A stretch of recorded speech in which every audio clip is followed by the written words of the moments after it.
Hello. Hi. Welcome to the 2026 LAITS STA presentation. Woo!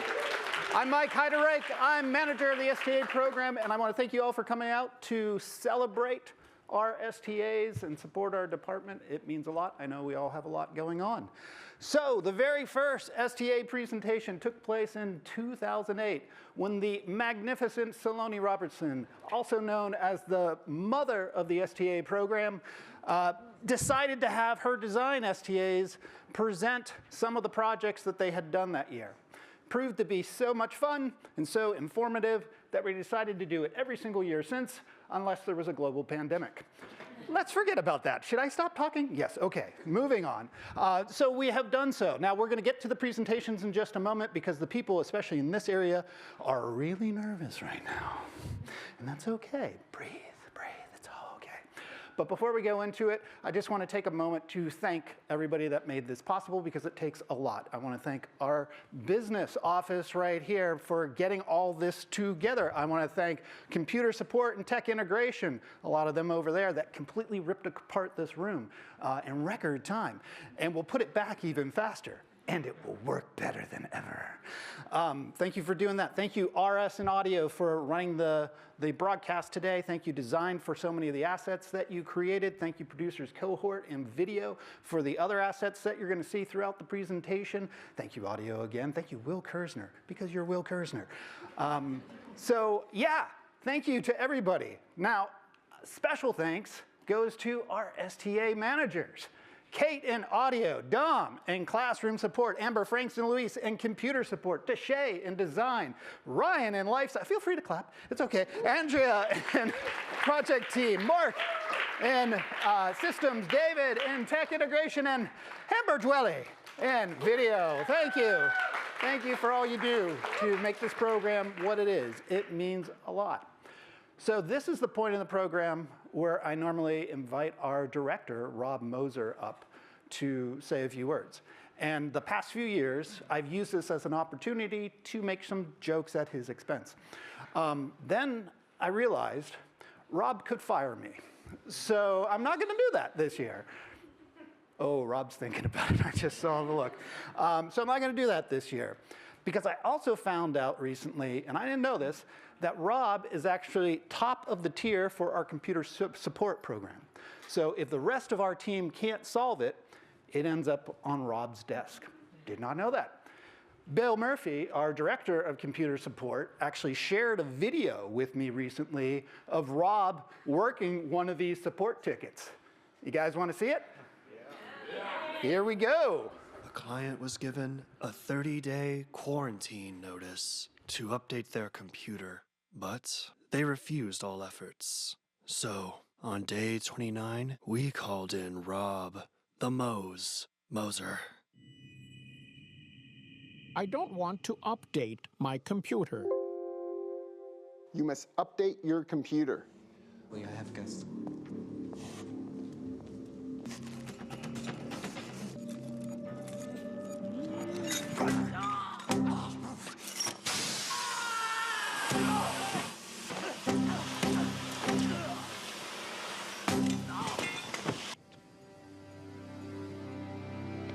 We can resolve this. I know how you feel. We should talk, okay? We can work this out. Update complete. Ticket closed.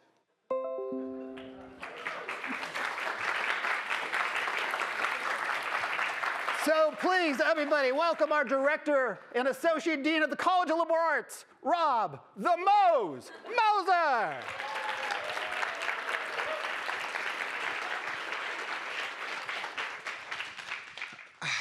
Oh, that's nice too. Thanks very much, Mike. Let's have a hand for Mike.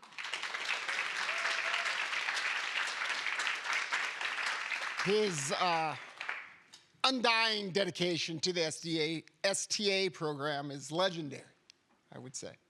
So, I'm always asked to make a few remarks, and I always want to say a few things to uplift the morale and spirit of this fine organization. It is my utmost pleasure to be the head of LATES and to be Associate Dean of Instructional Technology.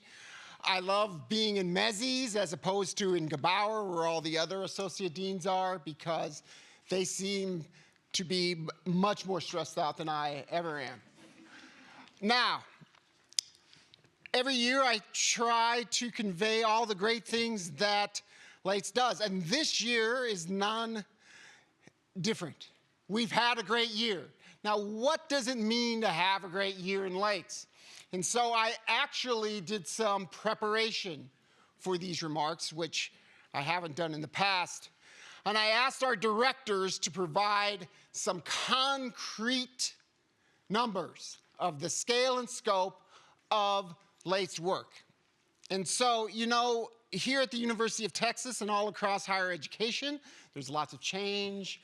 There's a lot of, I would say, pressure for performance and concrete outcomes, concrete benefits that can be provided to our students and our faculty and our staff and the whole UT community. And in this environment, when there is a lot of pressure and a lot of scrutiny, it can get a little overwhelming. It can get sometimes discouraging, right? But what I find most inspiring about LATES is that it just keeps working and it keeps producing what I find to be incredible results. So I asked each of the directors to provide me some examples of what you all are doing, okay? So, and I wrote it out in a list. Let's start with Grant Barger and the LATES facilities team. Grant actually showed up for the STA awards this time because he knew I was going to say something about his team. So, what does that LATES facilities team do? Nothing less than track how space is used and assigned in the 25 buildings of the College of Liberal Arts. Each year, his team oversees dozens of renovations, moves, and construction projects. And on a regular basis, Grant and I have meetings with people and tell them bad news about their space, which isn't an enjoyable, but it is a necessary function of the facilities team. So, now, the LATES technology integration team, headed by Ian Campbell. What do? Well, they provide end-to-end stewardship for thousands of technology-enabled spaces across campus, ensuring that they're effective, reliable, and sustainable. Now, he didn't say this, but I'm going to say it. I would dare to say that the tech integration team in LATES is the most trusted and sought-after tech integration team on campus.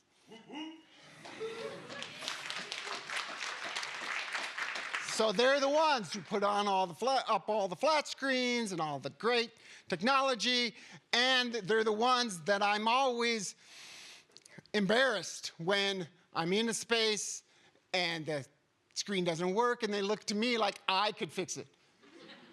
And I can't. Which brings me to the third team. Again, under the supervision of Grant. Someone has to support all this technology, and that's where the classroom support team comes in. What does the classroom support team do? Nothing less than support and answer, calls for remedying anything that goes wrong in the 300, is that right? 300 plus classrooms, meeting rooms, and labs that are managed and supported by this team. So we're all over COLA, all over campus. Installing AV, making sure it works all the time. Now, the LATES course development team, headed by Marla Gilliland, and the studio, headed by Mike Heidenreich. What do? Nothing less than delivering top-of-the-line online education to the rest of campus. There's a little U.S. foreign policy course I'm pretty familiar with that had, well, at one time, over 1,600 students until they started dropping at the end of the class. Now, what's the scale of this team? They had another record-breaking year. Every year they continue to break the record they set last year. They delivered 12% of the university's credit hours. They supported 180 courses, and they reached 51,000 students over this past year. Again, a scale that's unmatched. Tim Fackler gave me a report from the systems and software development team. They were simply busy building and supporting behind-the-scenes technologies that included roughly 200 physical and virtual servers, 200 software applications, 500 websites, and a variety of other data and media services. This powers all of the teaching, research, and service across campus.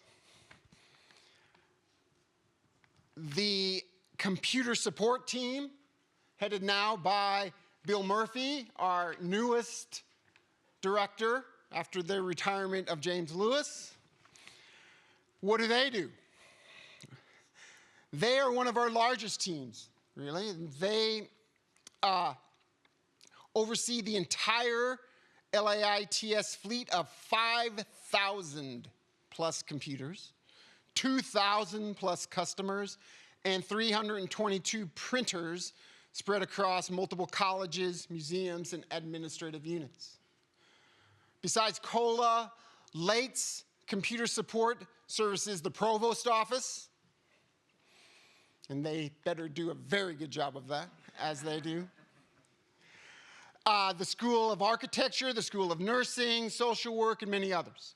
Last year, computer support answered 3,934 phone calls, 3,383 online chats, and handled 5,463 tickets and 1,659 walk-ups at their 4 service desks.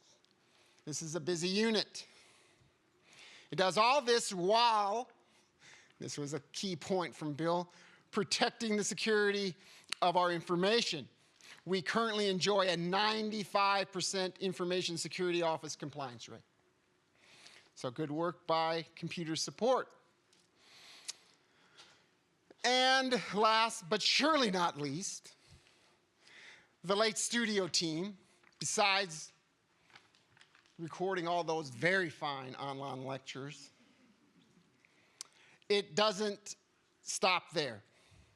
It also provides a range of services to clients across campus. Our remote studio conducted 810 field events in a year's time. And just to give you a sense of the volume of this work, the director, Mike Heidenreich, provided these statistics. It had 7,490 hours of live time recording, including. Now this live time recording, broadcasting, event production, right, also required over 15,000 hours of total work time when you add in prep, set, rehearsals, and post-production. Not to be outdone, Mike did some math. This adds up to something equal to over 1.7 years of time spent on productions over the past year. Now, none of this would be possible without our administrative team, headed by Shannon Noisy, one of our newest directors, heading up administrative offices. They literally process it seems to me, millions of DocuSigns that I'm constantly just clicking because, you know, I've got things to do. And processing invoices and keeping the wheels running.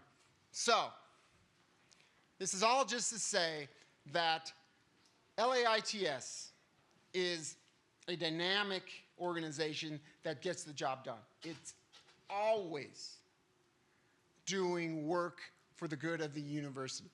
And the lifeblood of this is the STA program. There is no way we could operate at this scale doing all of these things without our student workers. And so this is a day to celebrate them. So let's hand it back to Mike. Thank you very much.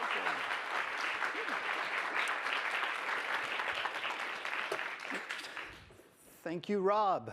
The Mose. It's gonna stick. It's gonna stick. The Mose knows. I'm good with that. The Mose. The Mose. Anyways, so this is the part that we still delay the presentations because we need to keep them nervous. Breathe, just breathe. No, as Rob did a great job explaining what all we do, we also like to celebrate some of the moments in our staff's lives before the presentation actually begin, because, you know, why not? We're a big family, right? Right? Mose. So let's start with the best thing you can start with, a newborn. Hey! Bill and his wife Amelia had a new baby enter their life. Congratulations! You know what else is great? When people get married and they're really just delighted. And it's even better when there's two people from LAITS getting married. Congratulations to Han from Producer's Cohort, currently taking my photo, and Colin from Project Team on their happy nuptials. Look at that, flying through the air. Makes me feel young at heart. Congratulations also go to some people who reached milestones with their employment here at the university. We have several people reaching 10 years. We have Mark LaForest, sorry, Mark, I'm looking right at you too. In systems, Megan Mueller in the online course program, Pat Kyle in the French, woo. Mose, okay, on the French online textbook, and Will Kersner, former STA in the audio department. Congratulations on 10 years. And we have one person that hit 15 years, the one and only Matt Milburn, Tech Integration. And Tres Amigos hit 20 years. David Cannon, Tech Integration, Sunil Navarkar in software development, and Chris Pittman in software development. Congratulations to you. And guess what? We had somebody hit 25 years. 25 years. It's the king of polling himself. Right back there, Jim Henson, Texas Politics Project. Wonderful job. Congratulations to all of you. We also had a staff member win the COLA Staff Award. Congratulations, Megan. Very nicely done, much deserved. And we had a couple people retire. That's pretty sweet for them, you know. Lei Gao from the software development team and James Lewis, come on in, take a seat. Sit anywhere. James Lewis retired, so they can spend more time not working here. Unless you're James and you just show back up. Anyways, welcome back, James. He's probably not watching. But what's really fun is there's something else I get to announce, and I've never been able to announce one of these before because somebody's expecting, yes, our very own Abby and her husband, Matt, are expecting their first child this August. Congratulations. And, you know, I look forward to you enjoying a nice, calm, quiet, cool Texas summer. I'm sure it will happen.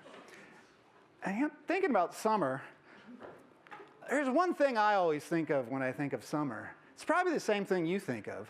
T-shirts, right? Everybody loves summer and T-shirts, right? You wear T-shirts in summers. That's fun. Where is he going with this? Okay, well, fun thing, Abby loves T-shirts too. The entire business office are like T-shirt heads. They love T-shirts. And so we came up with this great idea a little while ago. What if we got everybody at LAITSS T-shirt for the summer? That'd be fun, wouldn't it? So you want to see the T-shirt we're going to give you? Right there, look at that. Oh, it's catching on. Well, we wanted to do that, but Rob wouldn't license his face, so we had to go back to the drawing board. And the good news is we have an outstanding design team. And so our design team worked on some stuff, and you want to see what they came up with? Can I get a drum roll? It's the first of three. Ready? Ready? Boom! Look at that T-shirt! Isn't that a great T-shirt? That is amazing. And you know, it's great to get a new T-shirt in the summer, but you know what's even better? Getting a great T-shirt now. Wouldn't it be amazing if we could get a great T-shirt now? Well, oh my gosh. Look at this. Look at this. Woo, woo. And afterwards, you too can get a T-shirt right over here. The wonderful, where's Heather, where's Marla? There, Heather and Marla will be passing them out. You will form an orderly queue over here and patiently wait and ask for your size, and they will hand it to you. Please only get a shirt for yourself, because we only have so many. If other people need to pick them up as they trip, they can do so in the front office on Monday. That was read by the lawyers. By the way, is Asha here? Ah, right here. Everybody, Asha made the shirt. I would like to present you the first shirt. I just randomly pulled the size. If it's wrong, just go to customer support, Rob, and exchange it. So thank you. So we're all going to walk out of here with a shirt. It's very nice. Woo! Woo! So the STA presentation is a joyous time. It's a time where we come together and we celebrate and we talk about really great things. But unfortunately, I have to pause on the joy for a moment. And that's because something tragic happened in our department this past year. And that's when our friend and colleague, Justin Davis, passed away suddenly in November. And I know it's probably really weird to go from what I was just talking about to this. But unfortunately, that's what life is sometimes, and that's what this moment was, at least for me. Now, I'm not going to stand up here and tell you that I was Justin's best friend. I was not. I was a work colleague. I do consider him a friend. We went out for drinks from time to time, sometimes hot, sometimes cold. And we talked about things, work, life, books we were reading, cycling, Bob Odenkirk, big fan. Music of the Dead Milkmen, too. So I know a lot of you probably didn't know Justin because he was a system admin. And like most great system admins, they work kind of in the dark. They keep things working so we don't have to worry about it. And you really only interact when something's gone very wrong. And thankfully, things don't go very wrong here often. I had the pleasure of working with Justin for over 20 years. And I consider him a friend. And I also got to work with him and have many meetings with him. And there's three things when you ever had a work meeting with Justin that you were guaranteed. One, you were going to deep dive into whatever the subject matter was. He was going to ask you what it was you needed, why, what he could offer, limitations. You weren't getting out of there without really understanding every part of it. Two, you were going to walk out of there with a timeline. And you were going to know what you were going to do, what he was going to do, and when you were going to come together to figure out what the next steps were. And three, no matter what the duration of that meeting was, you were going to hear more curse words from Justin than you heard for the rest of the week, if not month. That man loved to curse. He used curse words as nouns, verbs, adjectives, adverbs, a few times prepositions, always with purpose, never with anger. It was incredible. If cursing was an art form, you would hang him on the wall. So, sorry, just thinking of what he'd probably say to that. But, something else about Justin is he really liked the STA presentation. He came every year. He sat in the very back row with his laptop open, monitoring our systems every year. And I know he liked it because every year, soon after the STA presentation, he would send me a message, a review of it. And this is a review that he sent me of last year's presentation.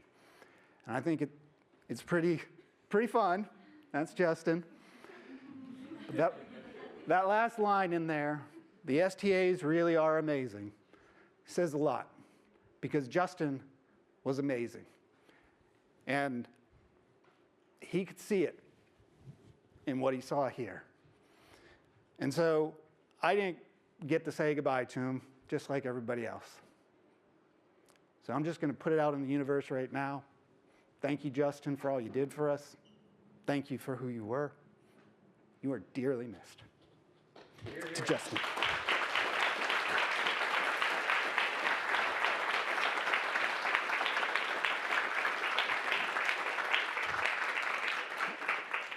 So a moment ago, I showed you this review.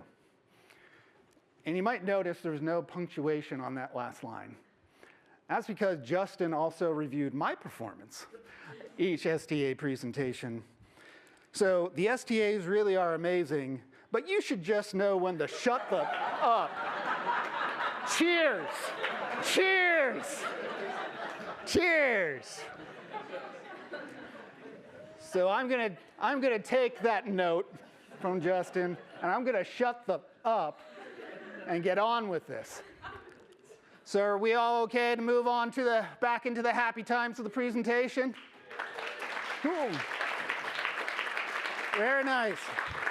So in just a moment, these wonderful STAs are going to come up here and they're going to tell you about something that they did here. They've been working on this very hard over the last month. This is in their words. What's rule 2? No lies. No lies, right? This is in their words. This is what happened. These are the projects they wanted to present about. During the presentation, you're going to see a few things in between some of the presentations. One, get to know a STA. You'll get to see some videos of some STAs that are not presenting here to get to know some of our other STAs. At the end of the presentation, we're going to have the announcement of the recipient of the 4th annual Joseph C. Timbarge Outstanding STA Award. So that will be exciting and fun. So with that, are you ready to meet our presenters? Here we go.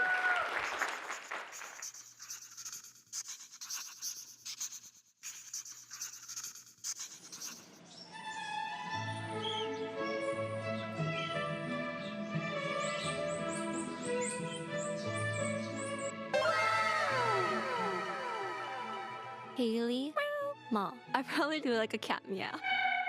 Astrid Alvarez. Jose Torres. Julie Rios. That's all I got. Kate Shee. What? Matea Galloway? I don't know. Nicholas Peasley. Nico Sosa. Boom, pa, pa. Shonda Horn? Steph Ramirez. Hello. Hello. Hello. Tyler Mock. Caleb Johnson. Niyathi Naveen Nair. Ouch. Ashley Ortiz? Bah. Huh?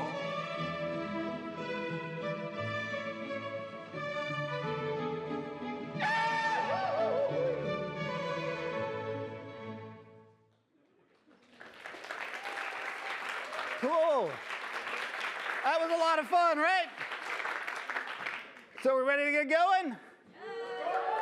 Then please welcome our very first presenter, Shonda Horn.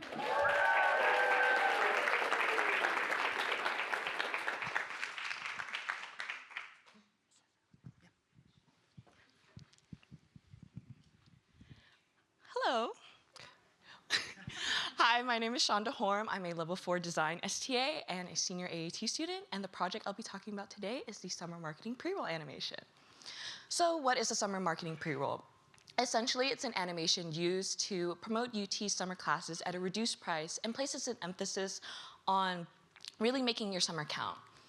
You may be wondering, how long did it take to make this animation? Well, a long time. A lot of work went into this project, and as much as I'd love to give y'all a 30-minute rundown of this whole project, I can't. However, I'd love to show you guys how my favorite segment of the animation came together. UT online courses are on demand to conveniently fit your schedule wherever your summer takes you. Earn in-residence credit for needed core. Now, how do we get to this point? Let me break it down for you. Leela assembled Kira and I onto this project, and we got onboarded soon after. We discussed many things, such as nailing down an aesthetic. We settled on something warm and bright to really embody summer. We also discussed more technical aspects, such as wanting characters with more realistic proportions, yet a simple lined art style. We also discussed our roles as well. So, what was my role on the project? Alongside Kira, I would work as an illustrator using Adobe Illustrator, and later down the pipeline, I would assist Leela with animation using After Effects. Another resource I'd like to highlight that we used was Adobe Stock, which came in extremely helpful when searching for inspiration or maybe sourcing assets, which sped up workflow immensely. And with onboarding planning complete, it was time for us to get to work, starting with backgrounds. The two backgrounds I worked on for this segment were the office and the home scene. And as you can see here, there was quite a bit of a pivot for the home scene. We received feedback that we should place the character in a setting that was more akin to a family home to properly convey to the viewer that they can do these classes while they're at their hometown and not near their apartment, near campus. Now, onto the characters I worked on. These were the 3 characters I created for the animation, and I wanted to note that this was an instance of us using Adobe Stock assets as a base. You can see how these characters have evolved from their initial designs to the newer ones that we created based on the character briefs that Leela provided us. And as Kira and I finished up these character designs, we began transitioning into the animation phase, beginning with asset separation and rigging. So what do these 2 words mean? Both are essentially separating parts of a background or character onto different files or layers. A separation ensures that we are able to maintain depth when placing characters and props in a scene, while rigging is separating parts of the character to make it much easier to animate their movements. And now with these steps done, it was finally time to get into animation.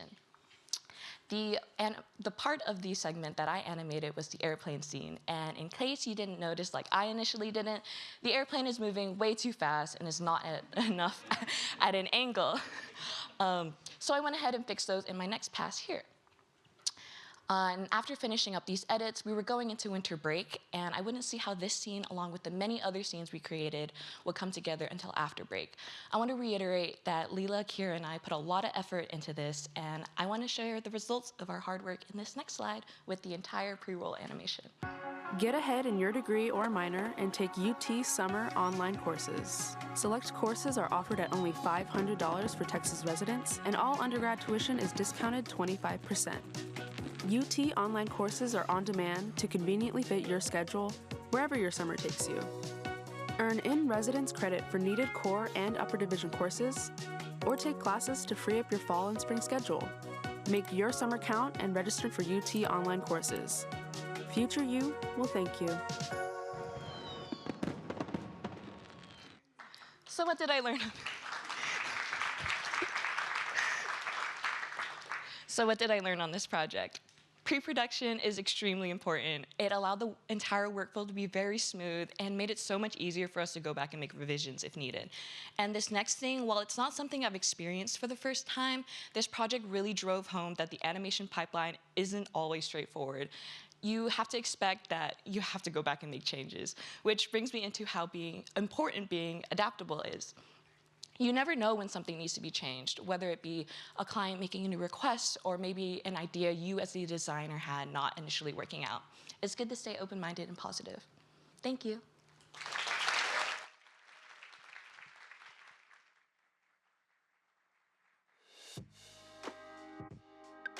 Hi, my name is Matthew Nguyen. I'm a level 2 computer support STA here. I'm currently a junior studying computer science and a minor in philosophy. Some of my hobbies are playing video games and going to the gym. Organization I'm part of is the Austin Bodybuilding org here. I really love Pokemon as well. My favorite Pokemon is Quagsire. Another thing I'm involved in is I'm an undergraduate researcher here with the GI Sense Lab.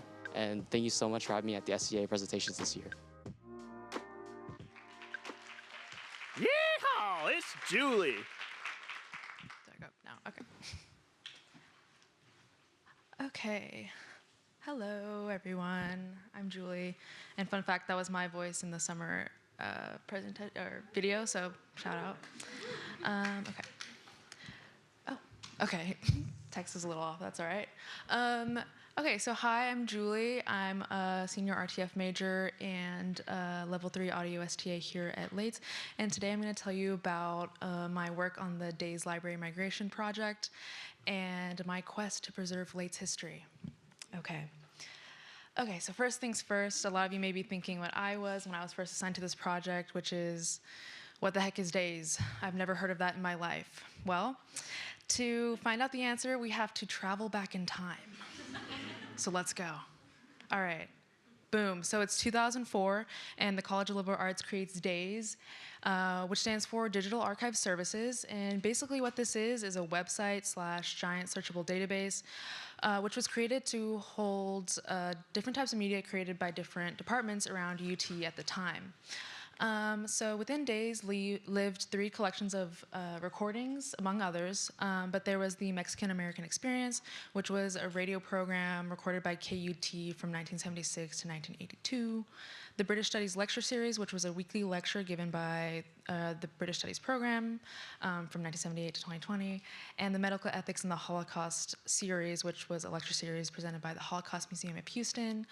Altogether, there's about 294 recordings, so a lot of media there. And as you can see, each one has something to do with Lates, so that's important to note. Okay, so cool. Sounds pretty cool. A lot of you may be thinking, wow, free educational content on topics that are not only intellectually stimulating, but culturally important. I'm gonna go check those out later.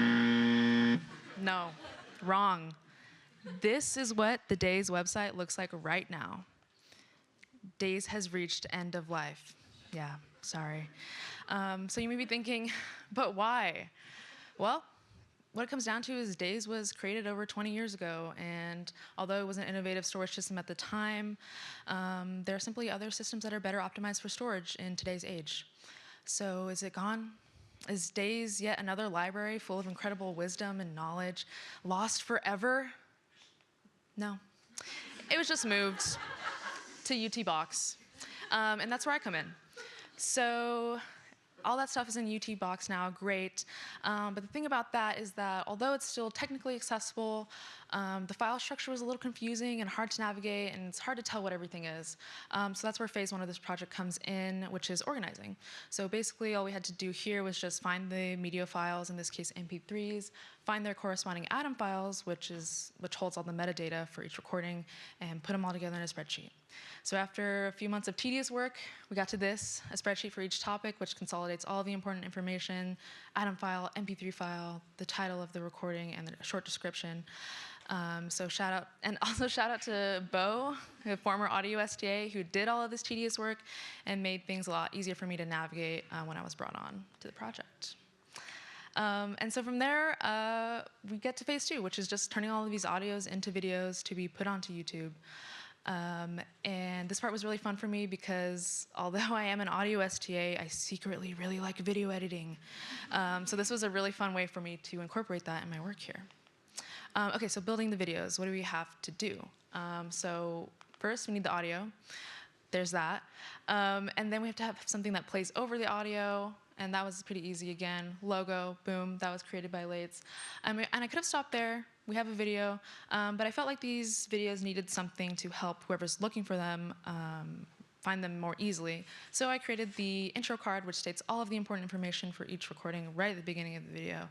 And this is what it looks like when it's in Premiere. As you can see, it's just a matter of plugging in like these certain elements for each audio. So from this, I was able to create a really quick workflow that I was able to share with other STAs to help me take on the workload of converting 294 recordings. And so from there, all that's left to do is phase 3, which is just uploading all of these videos onto YouTube. And we are on track to have this completed by this summer. Yay! Hopefully. So Days survives. It lives on. So I highly recommend checking out all this content on YouTube once it's up there. And a really quick thank you to everyone who contributed to this project, and thank you to Will Kersner, who made me the lead of this project. And thank you all for listening. My name is Sasha Kenny. I'm a Level 1 Design STA from Frisco, Texas. A few things that I love are going to concerts, meeting new people, reading, and painting when I have the time. I'm involved in a student organization here on campus called Texas Lassos, where I'm the digital marketing chair and I run social media content and outreach. I'm very passionate about hair dye. I always have a new hair color, as you can see. I broke my pinky toe last year by stubbing it, so I always warn people to watch where they step. I'm very honored to be a part of this year's STA presentation. Thank you so much.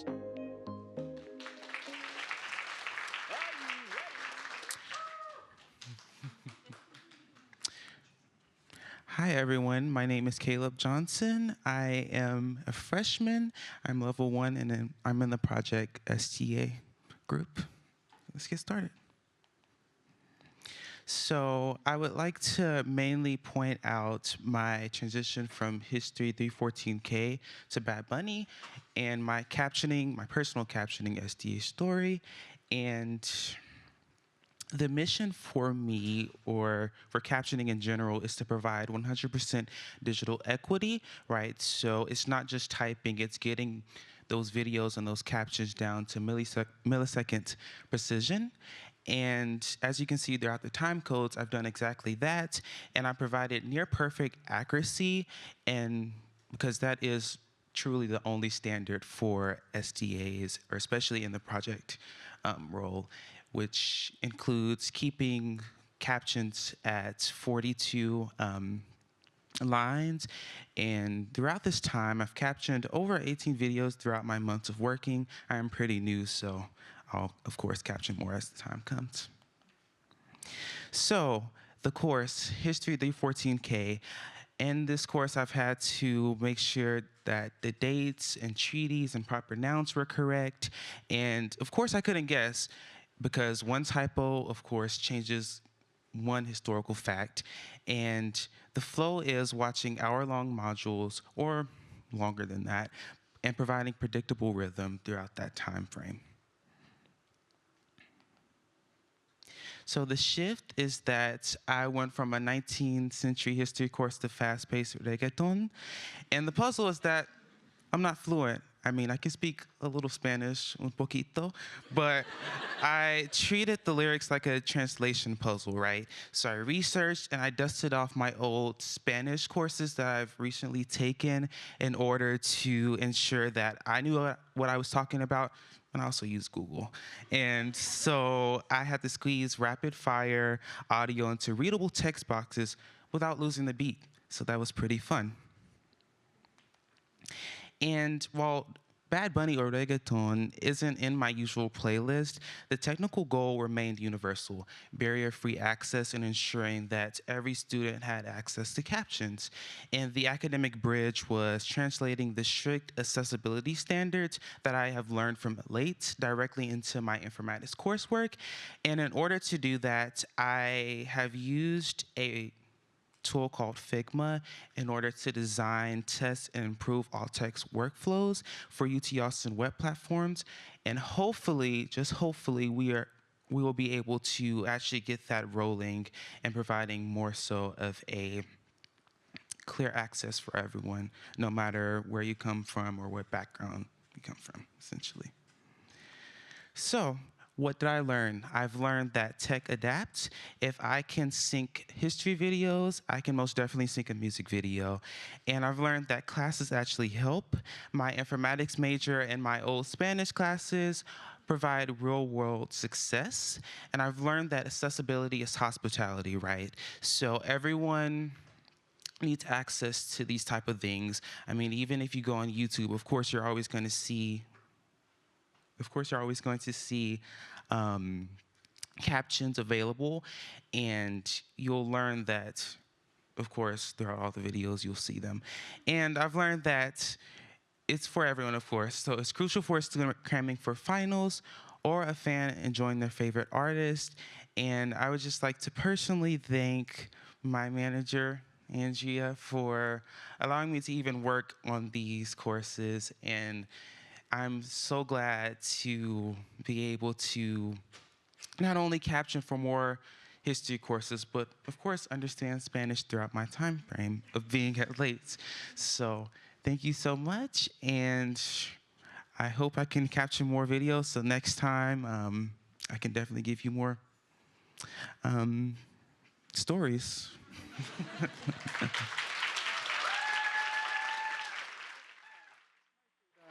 Thank you. Hi.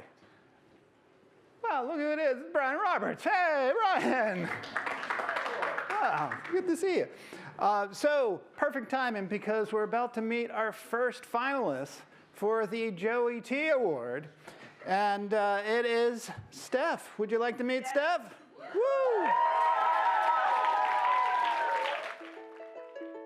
Steph is the #1 STA that they ask for when it comes to field events. Steph is a very skilled editor, approaches any kind of task with such confidence.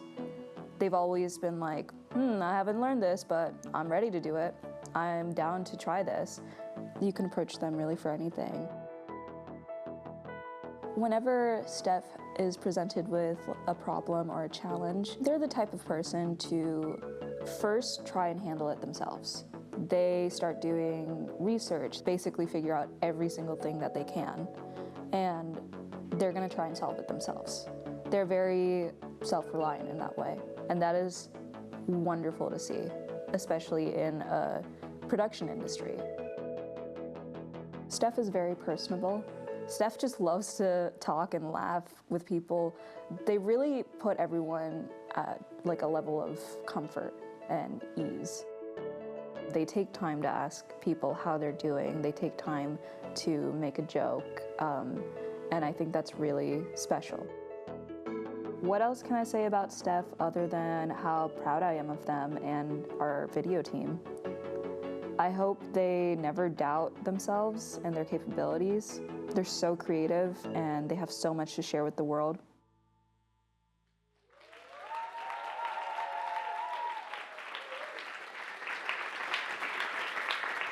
Please welcome the sensational Steph Roberts! Wow, I'm emotional from that. Oh, thank you guys. Well, on to my presentation. Sorry. I'm Steph, as you just saw. I'm a level 4 video STA here. Oh, let me go back. And today I'll be sharing the coolest thing I've done at Lates, which is upgrading the lights in Studio B. So Studio B is special here at Lates because it has a space for a live audience to sit while professors lecture. And the space is lit through this grid that you see here.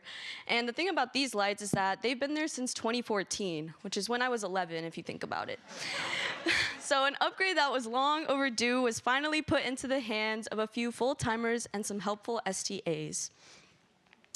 And our task at hand was to take all the old wiring apart, take down all those old lights, unpack the new lights that were ordered, configure those new lights, put those new lights up 20 feet high, mind you, and set up all new circuiting and wiring all in about a week.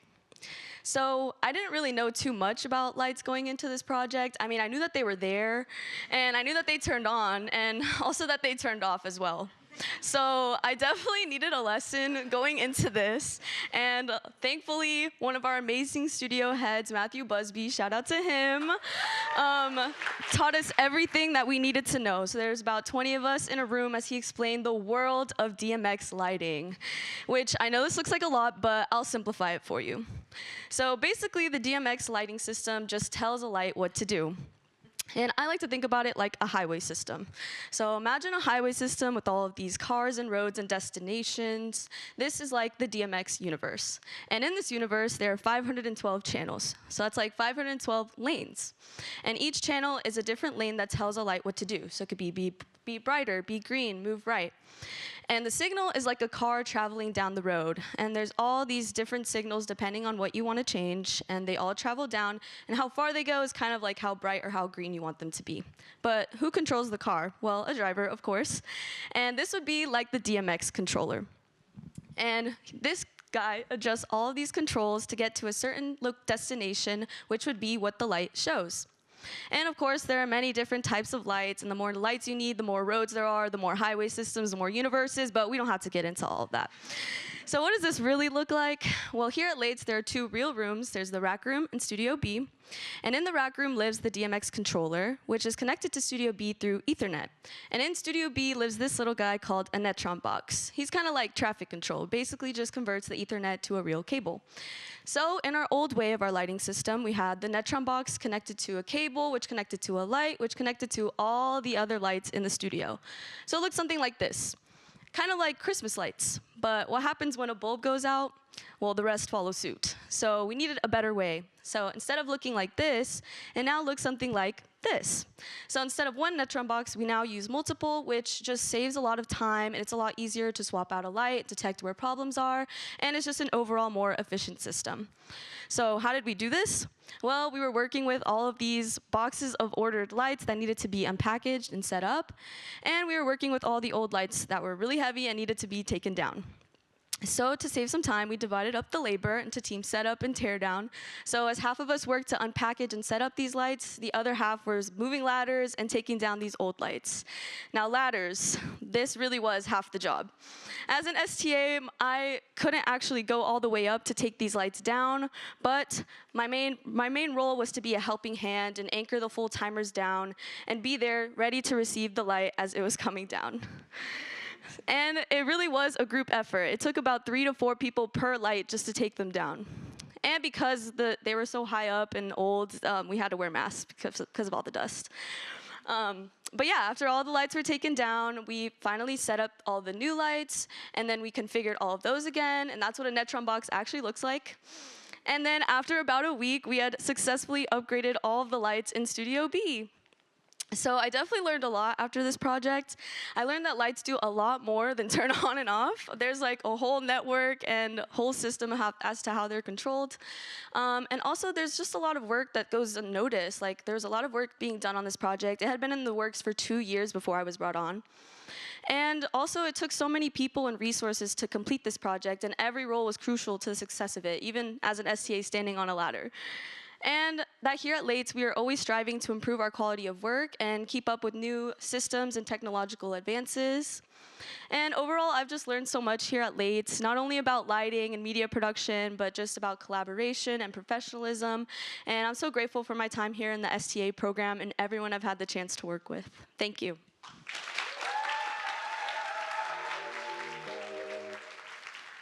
Hi, my name is Harshita. I'm a STA 2 for computer support. I'm a statistics and data science major, minoring in PPE, CS, and design. I am also part of Spark and KVRX here at UT. In my free time, I like to read. I make a couple of new paintings recently. I've also tried over 50 coffee shops at Austin, so I go pretty much every weekend, and my favorite one's Desnudo. But yeah, thank you for having me.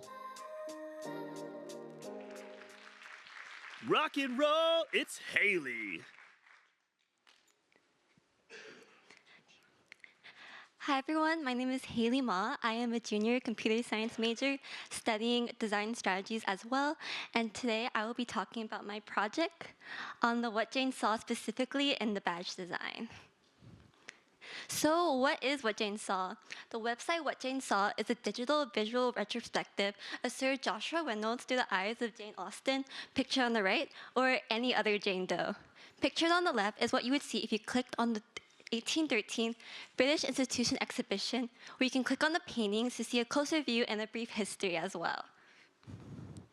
Next, I would like to introduce the minds behind this project. As you know, my name is Haley, and I was the visual designer on the sole creation for this badge. Next is my manager, Deshay, who also served as the art director for this project and offered insightful guidance throughout the design process as well. And lastly is Stacy, who oversaw the project through a developer lens and made sure the badge followed the client's wishes as well.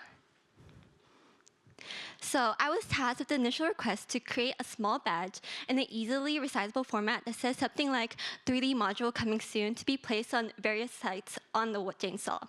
When I first started ideating, I originally thought of the traditional badge design where the badge is usually depicted in a star motif. So that's where I began my initial prototyping journey. I studied the website's colors, typography, and the overall brand design to try to create these 5 initial badges. And I focused on the 2 color schemes being blue and gold, and pink and gray. After sharing my prototype to Deshay, I received feedback that pushed me into a deeper round of design thinking and brainstorming. One key suggestion was to incorporate this paper texture already present on the website to kind of tie everything into a nice bow and align with the visual language already established on the website. So building on that idea, I reframed the feedback into a how might we question, which is an ideation method that makes you look at the project in a different perspective. So I asked myself, how might we convey badge designs in a more distinctive and engaging way while still staying true to the website's brand identity? This mindset led me to create these 2 new badges on the bottom right, one with a more diamond motif and the second one more of a digital version like a pop-up window. I, of course, then added the paper texture to all the designs, and I sent the prototypes over to Deshay, where she informed that the designs were ready to be sent over to Stacy to be approved. So after I sent over the projects to Stacy, I was given the green light to reach out to our client, Professor Barkaz, to present the badge options and to move towards selecting a final design. So as you can see, the blue emoji on the bottom right is like the visual representation of how I felt, as I had never communicated with a client before, so it's safe to say I was quite nervous. I wanted to make sure I could articulate my words professionally and effectively, but thankfully with guidance from Deshay, I received a lesson on email etiquette and was able to craft and send a message presenting the badges.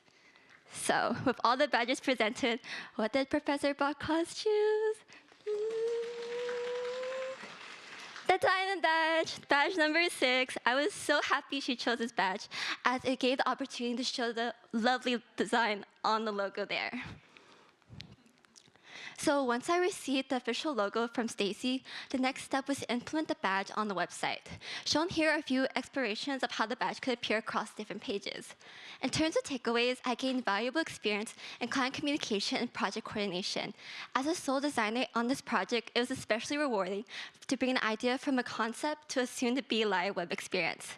All in all, I'd like to thank Deshay for her mentorship and insightful feedback, Stacy for his guidance ensuring alignment with the client's expectations, and of course, thank you, Jane Austen, for visiting this exhibition in the first place, because it allowed me to grow as a designer, communicator, and presenter. Thank you.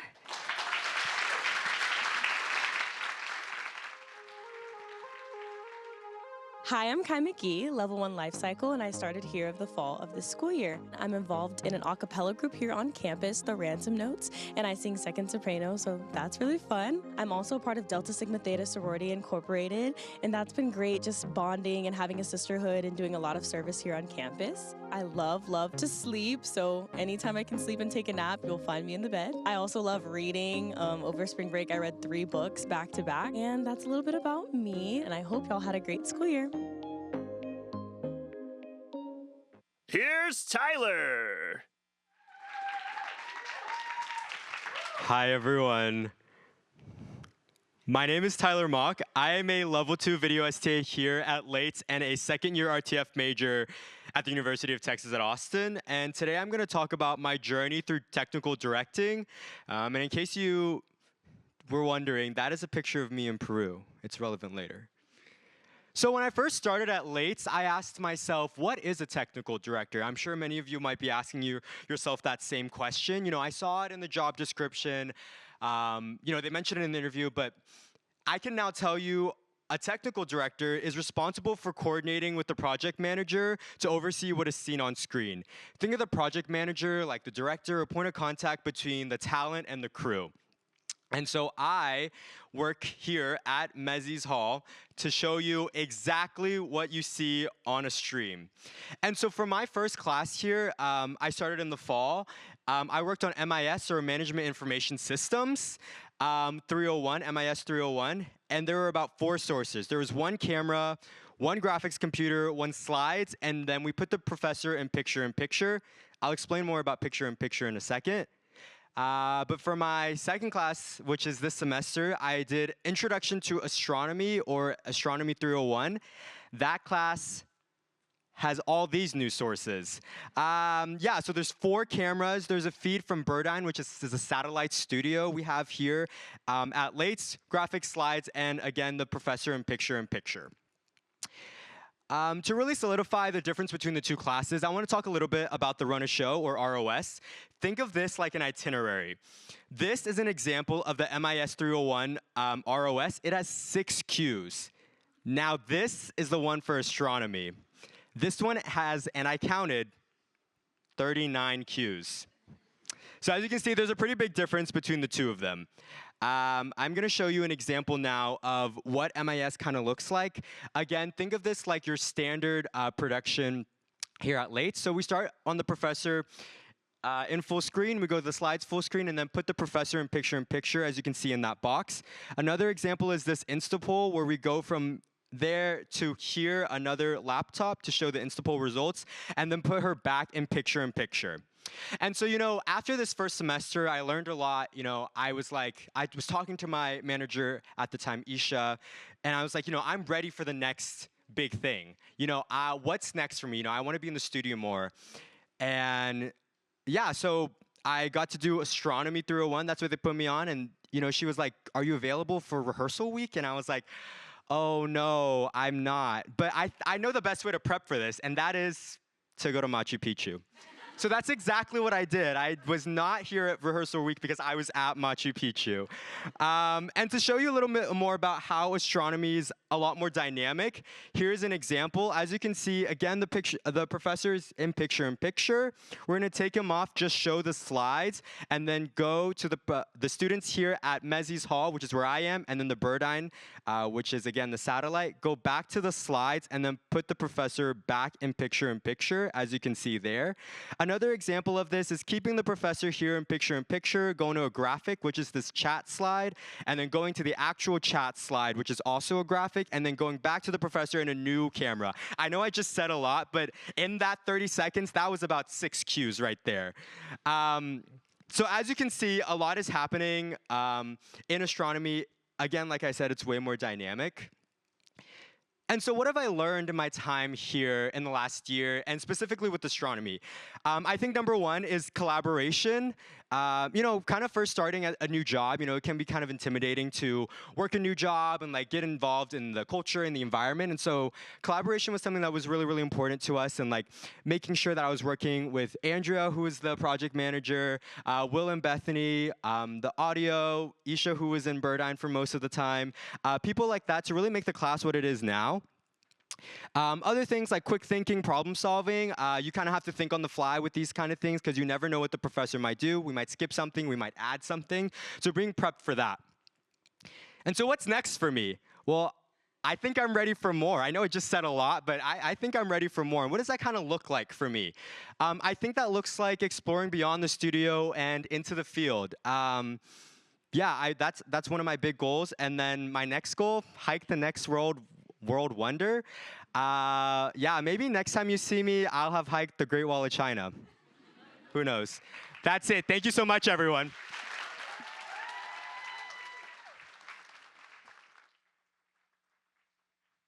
Here is Nashley. Skibidi it up.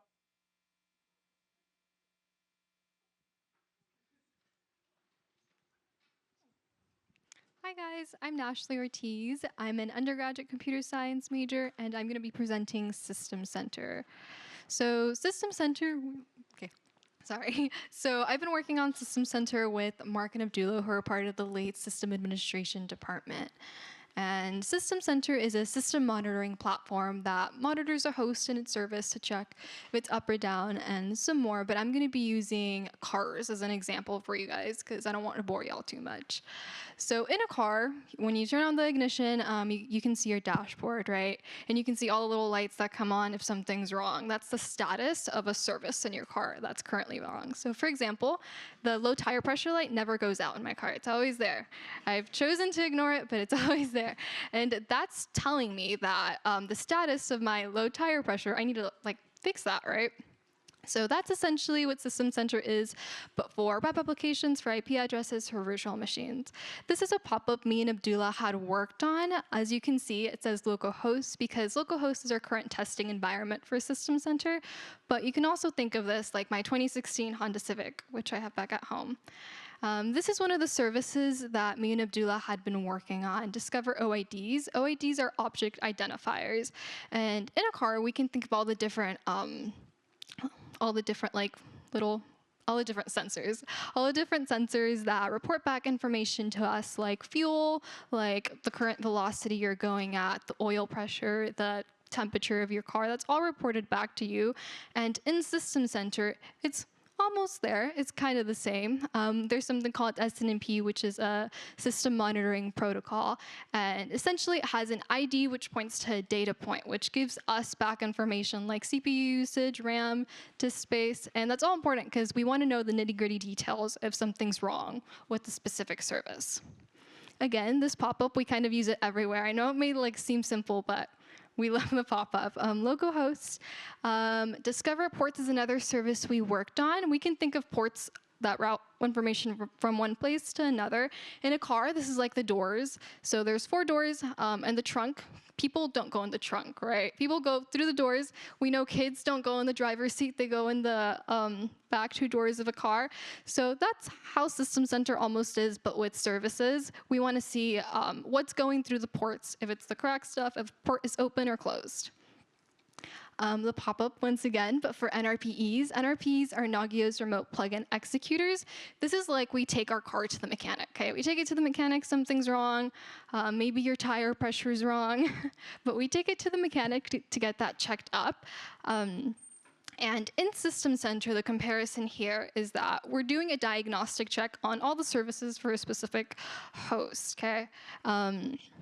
And we do this using remote commands. So it monitors the services for the host and it reports back to you a specific test run, was it running correctly, was it not? It uses this using plugins.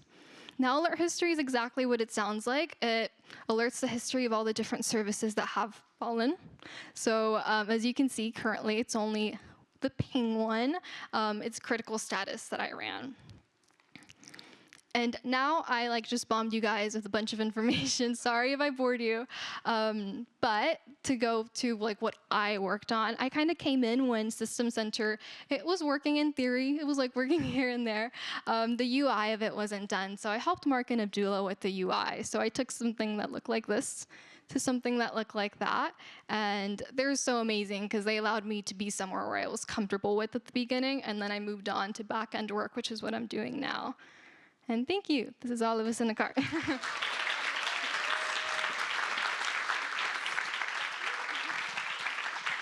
Very nice. That's just a fun image of the 3 of them in a car, isn't it? So I'm back. Oh, sorry. Oh, I put my slides out of order. My bad. I'm here to talk about the next nominee for the Joey T Award, and that is Jose Torres. Let's meet him. Day-to-day, Jose does computer support. Mainly, it could be a wide variety of troubleshooting. Could be, technical issues to even deploying new devices for faculty and staff. One of the main ways that he assists me and others is the willingness to take on remote appointments, because one of the big things that we assist with is remediations, even though sometimes they can be a little bit more in-depth research to it. But one thing about him is that he doesn't shy away from that, so he's willing to take on that challenge. he is very technical savvy, but what I appreciate about him as well is that he's very helpful when it comes to explaining the process. So he breaks it down to like the most simple process or solution, and he's able to convey that. Even if you're not very technical savvy, like he's very helpful when it comes to that. He's always like very relaxed, but also he has a very warm, inviting smile about him. And one thing about him is that there's always a funny moment with him. He's always, he's very chatty, but he's also very funny. The team loves interacting with him, full-timers and also the STAs. So there's never really a dull moment. So really, it's just always a good, positive vibe when being around him. He has a very bright future ahead of him, and he's been one of the greatest student workers that I've gotten to work with. I knew I had that gut feeling when I first interviewed him, when I first met him in the interview. So he's an amazing student worker.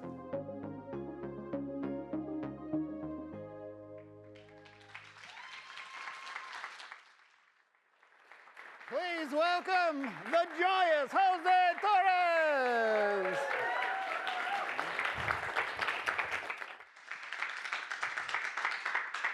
My goodness, I feel like Mickey Mouse up here. Hello everyone, my name is Jose Torres. I am a Compute Support Level 3 STA, a senior in informatics, and I love, oh my goodness, partying. I got so excited I couldn't finish it. And ain't no one does a welcoming party like the computer support team. But what does that mean? What does that even mean? How can you do a welcome party as a computer support? Aren't IT people supposed to be the boring ones? I assure you, no. If the video didn't convince you, I will. So what's poppin'? What's been working? So a part of this is that we have the Canvas training module. This is a Canvas training that just goes over very basic things that you do as a part of your responsibilities as a computer support full-timer or support or STA. Now it's split into 3 different modules with so many pictures. There's legit so many pictures. It looks like a picture book, but it's great because it's still super informative. And it was created by Emily and Toby and is currently being maintained by Toby. As you can, you could probably recognize him from the photo, is Poseidon. Here's just some example pictures. Like we are very nerdy. We have a lot of memes here. So if you don't like that, you probably won't enjoy working in IT. But we're very fun people. So here's just a few examples. The first is like ServiceNow. Use ServiceNow to communicate with folks. Some UT device tags and a ticket example. Now, if you this is just an example, but it's Outlook. So really, it could have been a real one because Outlook never works. Now, the important part about a party is that you have to make sure you have everything. Your cups, your napkins, your food, everything. So that's why we have the PAR-T checklist. That's a checklist that currently exists at Parlin. It was created and maintained by Emiliano. Currently not here with us, but I know he's watching the stream. Hey, buddy. And he just made the checklist, and he's done a wonderful job. This checklist is how many of our new full-timers and STAs have begun their job here at Lates. And I have been very graciously a part of that process and getting to meet everybody and train them and really get them up to the standards that Lates constantly always pushes for us to go. And we always exceed, by the way. So just very fun and a little welcome message straight from Emiliano. So that's awesome. It's important to know where you're working and how you're doing it and where you're working at. So it's important to give this tour. However, as good as the welcome party is, it can always improve. You can always have more party. But how do you do that? You do that with more welcome. More welcome equals more party. You get it? You get it? Cool. But why? Why though? Why?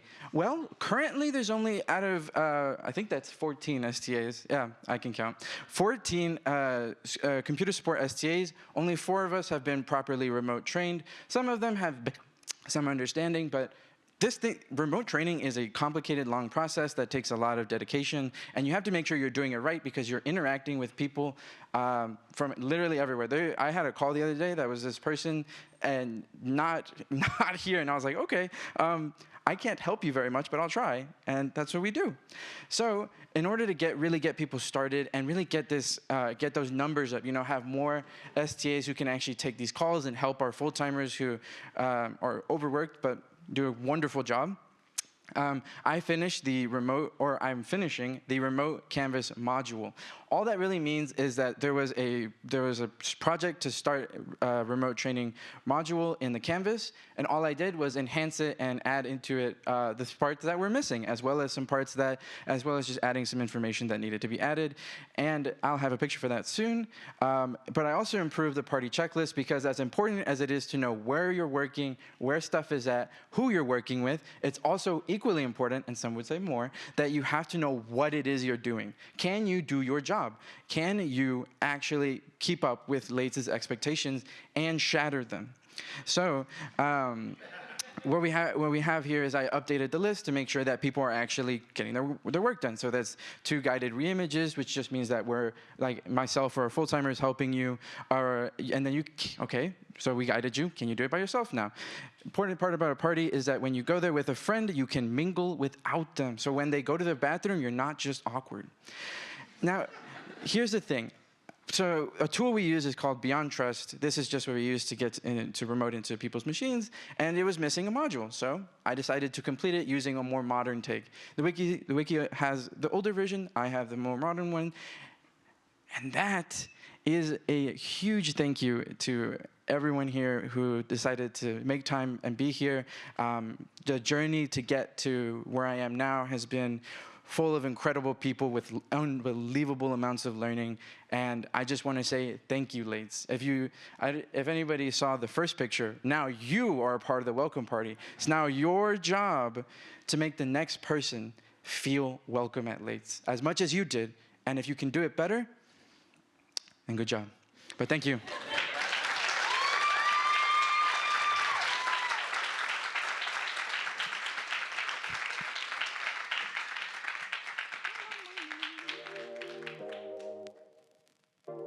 Hi, my name is Stuart Hay. I'm a level 3 video STA. I'm a junior in the RTF degree. My free time, I love to watch movies and read. I'm also working on writing a script for a potential thesis project. And a fun fact about me is that I'm completely deaf in my left ear. So thank you all for inviting me to the STA presentation. Get hyped, y'all. It's Niyati. Hi, everyone. My name is Niyati, and so today I'm going to be talking about the process of slide remediation. So before I begin, I'd like to introduce myself. I'm a freshman psychology major, and I'm on the project team as an STA level 1. Like I said, I'm majoring in psychology. I have a SDS minor, and I'm also doing the CS cert. Outside of my role as an STA and outside of classes, I'm also a part of the student org Texas Convergent. You can see my team in the photo on the bottom left after we just competed at a pitch comp. And during my free time, I also like to do fun outdoor activities like kayaking. So one of my responsibilities as an STA is course captioning. I also do course repackaging, which is where we go in and do QA testing to make sure that the visuals and audios for all our on-demand videos are good. And finally, also slide remediation. So what exactly is slide remediation? So by definition, slide remediation is the process of making sure all presentations are accessible to every student. We're also complying to the ADA and Section 508 that requires all educational institutions to provide accessible digital content. Slide remediation also ensures that all these content on each slide are usable with assistive technology like alt text and screen readers. And this process is a part of Lates' broader commitment to digital accessibility in higher education. So as an STA, I work on resolving alt text, reading order, and duplicate titles when remediating slides. So why it matters: 1 in 4 US adults live with a disability, and this process benefits everybody: students with visual, motor, and cognitive disabilities, non-native English speakers, and anyone in low bandwidth environments. And slide remediation also creates an equitable learning experience for every student.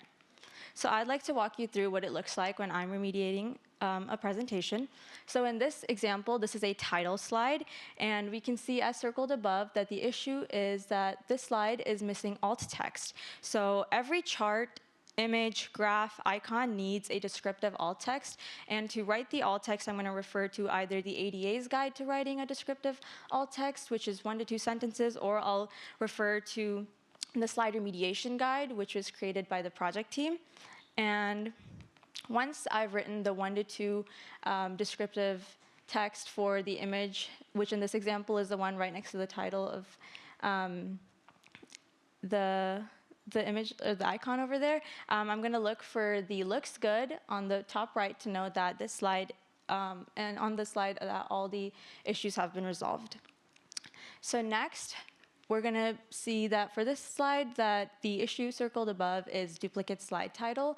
So to resolve this, I'm going to add a hidden slide title. So it's written in black font, so I don't know if you guys can see it, but basically what I do is I'm going to copy the original slide title. So in this one, it's macro social explanations.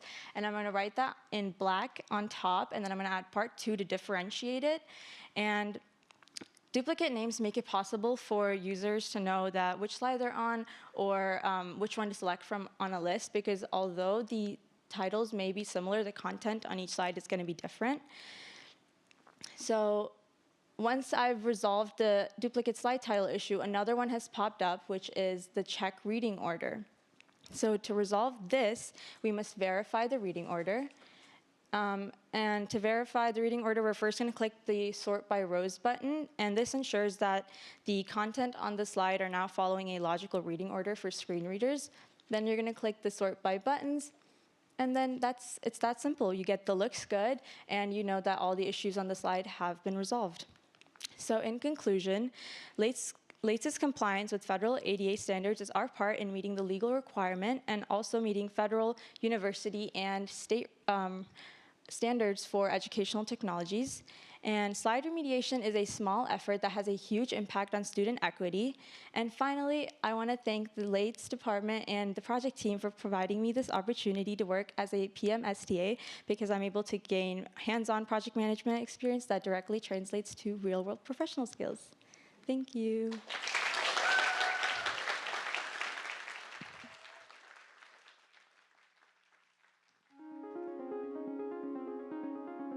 Hi, my name is Asha Roundtree, and I'm a Level 1 Design STA. Outside of work, I've been really into roller skating outside of my apartment with my friends, and I'm trying to learn some dance moves, so that's been fun. And then I've been liking doing physical printmaking recently, like cyanotype and linocut, and I think it's like a good activity to do outside too. And then finally, a food that I recommend is a sriracha mayo, cheese, and egg sandwich. I think they are so tasty, I could eat them every day.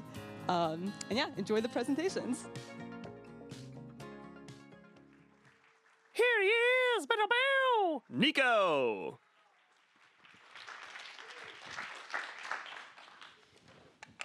Hi everyone, I'm Nico.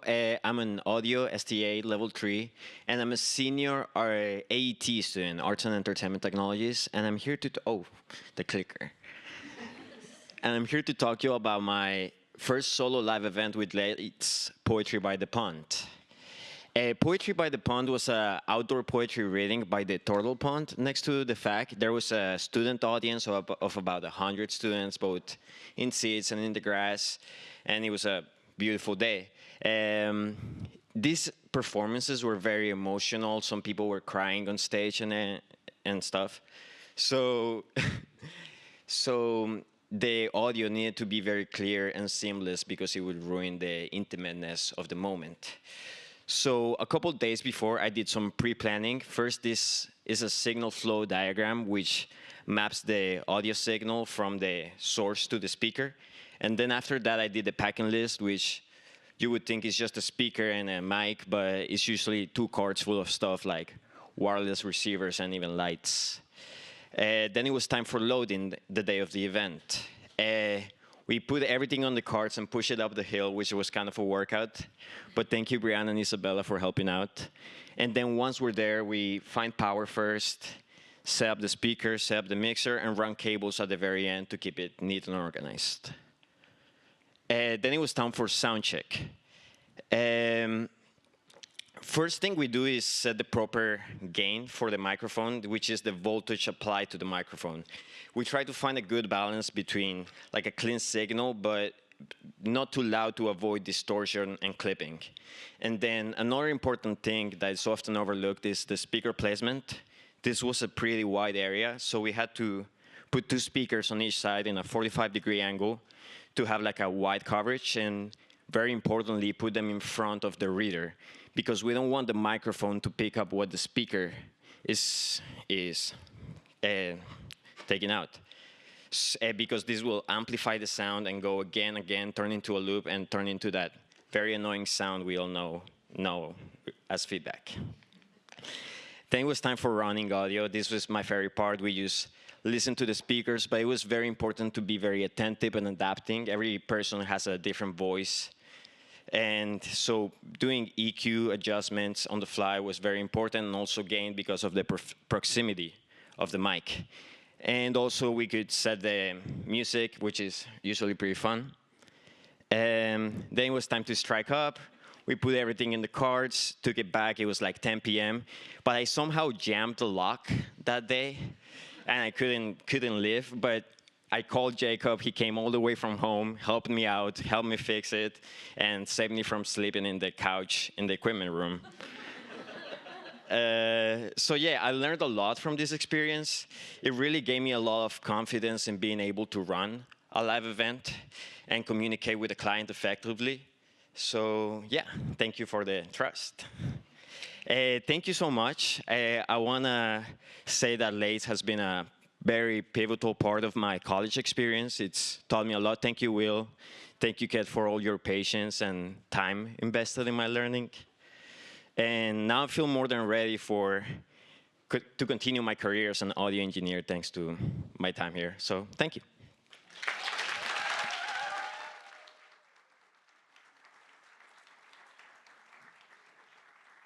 Are you ready for Matea?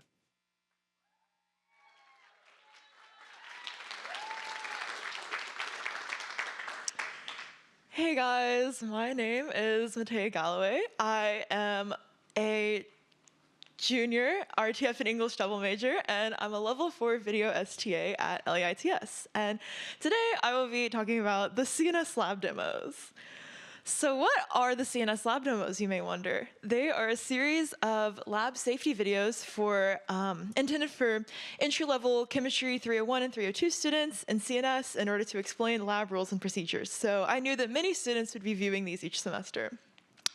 And what was I doing in the project? I was helping oversee the project as a co-producer with the producer's cohort. And this was actually the first time a video STA had ever done so with the producer's cohort, like oversee the entire project. So it was a new experience for both parties. And this brought many, many spreadsheets since I was privy to the entire production, and I'll go through some of those in a bit. So to start off, we first had to go see the location, and here I am very awkwardly standing in as talent.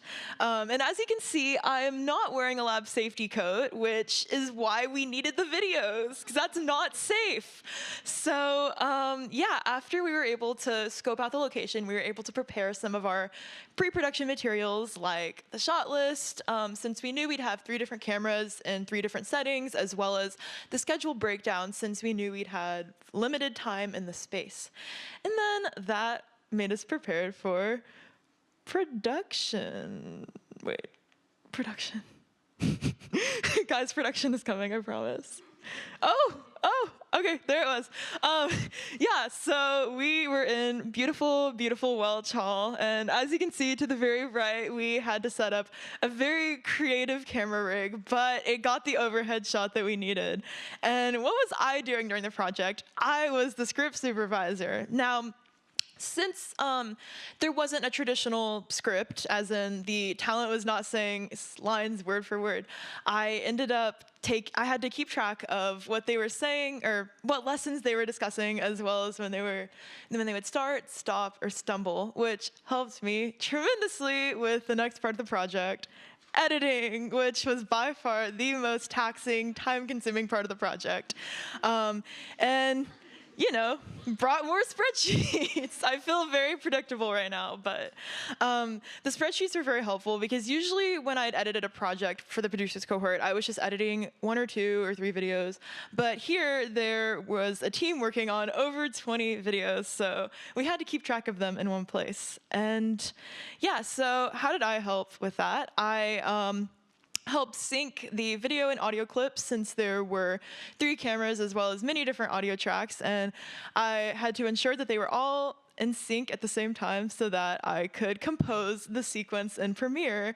And since each video was about 20 to 30 minutes long, this took quite a while. And this was only the first round of editing, because after that, I received notes from both the client and talent at CNS, because I took chemistry during my sophomore year of high school, which was COVID year, so I do not know anything about chemistry or CNS or science or anything like that, so it was just very good to have an expert perspective in order to make the videos more efficient for the students watching them. An example of that, one of the changes that I made was simply zooming into one of the tablets, which might seem sort of intuitive, but it helped a lot with just efficiency and flow for students because they were now able to, first of all, see what they were viewing, and second of all, not be distracted by the talent's head or the apparatus or anything else in frame.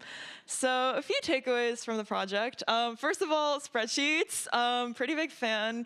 I used to be a hater, but now we're lovers. Maybe I shouldn't. Maybe that's a little TMI, but yeah, they're just so good at organizing things. What can I say?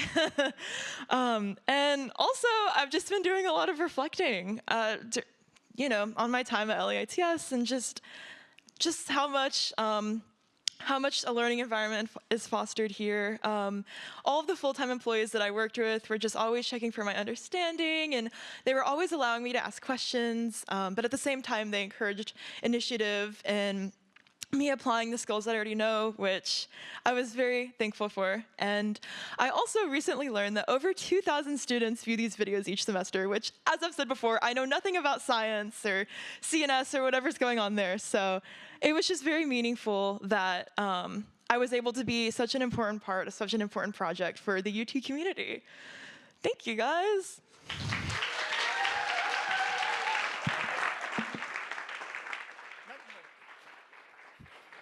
Nicely done. Very nice. So I'm back. So it's time to talk about our next Joey T finalists. You ready to meet Kate? Let's go.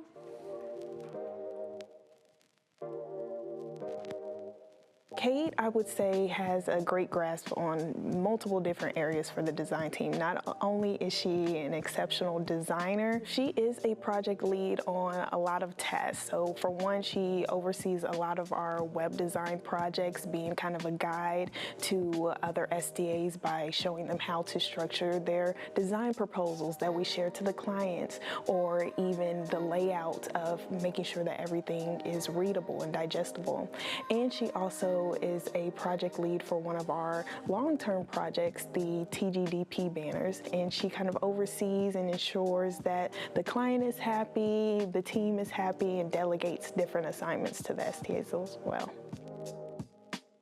She's a self-starter. I never have to worry about what she's working on, what she's doing. She can complete tasks at an exceptional speed. Honestly, it shocks me every time. She has brought so much value to our team, has grown our skills, and further developed her skills along the way. I feel like our team wouldn't be where it is now without all of her support and her dedication to her craft.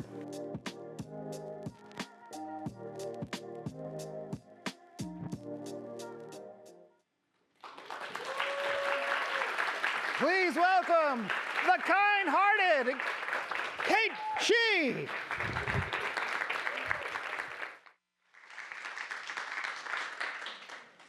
Okay. Hi, everyone. My name is Kate. I am a Level 3 Design STA, and I'm a Junior Informatics and Design major. And today I'll be talking a little bit about my work on the Child's Lab. So a little bit about this project. The Child's Lab is a lab here at UT that is focused on child's development, and it's run by Dr. Maria Arredondo. And basically, she wanted a website and branding refresh. The website that you see on the screen right now was a website built in 2020 that was kind of just like a bare bones website with very basic information of the website, or of the lab. And the client really wanted a website that was more personalized and unique to the lab itself. And the timeline I had for this was ASAP. So what exactly did I do? I refreshed the logo, and then I also redesigned the website. I'll talk first about the logo. This was the old logo, and the client basically just wanted a revamp of the colors and then also changing the text to just say the Child's Lab on it. So with that in mind, I brightened the colors a little bit and then also played around with the layouts. However, after talking to my manager, Deshay, we felt that we could push the colors a little bit more and also the typography, and then we could also maybe add a little bit more movement. So with this in mind, I decided to reorient with a mood board. I pushed it in a more fun and playful direction, and then I also softened the colors, made it a variety of rainbow colors, and then also made the typography more rounded and friendly. So these were the two designs that I came up with. The one on the left was more like building blocks, Legos inspired, and the one on the right is a little bit more like bouncy and alphabet soup. The client really liked the one on the left, so after a few minor adjustments, we ended up with this as the final logo. Okay, so now my work as a designer doesn't just mean making things look pretty, I also want to make the experience comfortable and easy to navigate. Information architecture is how you organize the content on a website so that it's easy to navigate and easy to find the information. So this is the original information architecture on the website. The top orange bar is what you would see in the top nav of the website, and then the lighter orange bars are sort of like the subpages that you would see underneath them. When I was looking at this, I noticed a couple of things. First is that a lot of the pages were cyclical, so some of the pages would like loop back to each other. I also noticed that there were some sections that seemed like they could go together, but they for some reason were not. And then I also realized that there were lots of pages that had similar information or very little information and could be combined.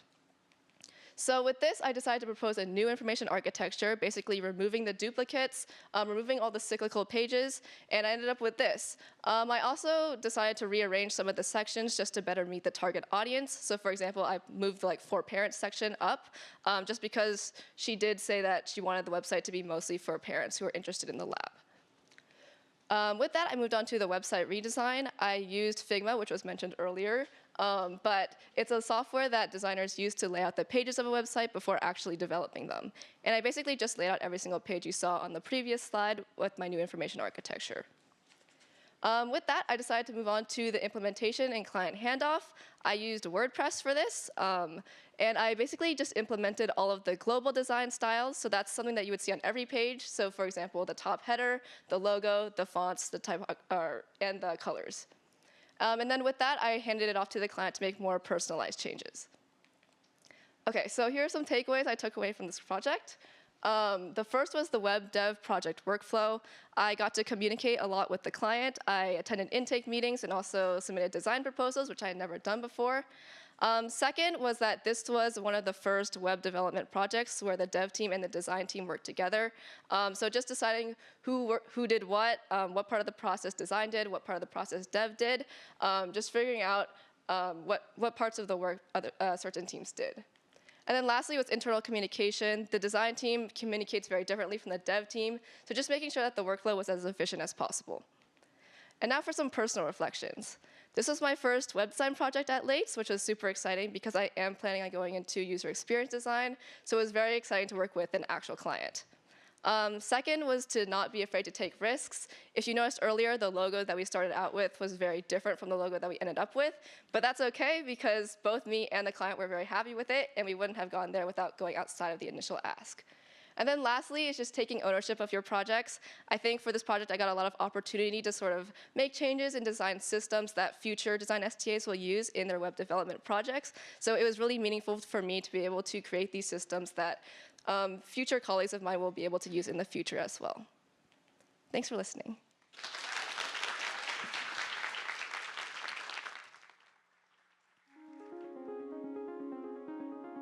Hi, my name is Chase McKay. I'm from Austin, Texas, and I'm an STA2 working in Late's classroom support since fall of 2024. Outside of working at Late's, I'm also part of the Longhorn Band and Longhorn Pep Band here on campus, where I have the privilege of being able to travel all across the country with all the various athletic teams. I'm also a big movie fan and the outdoors as well. I love hiking.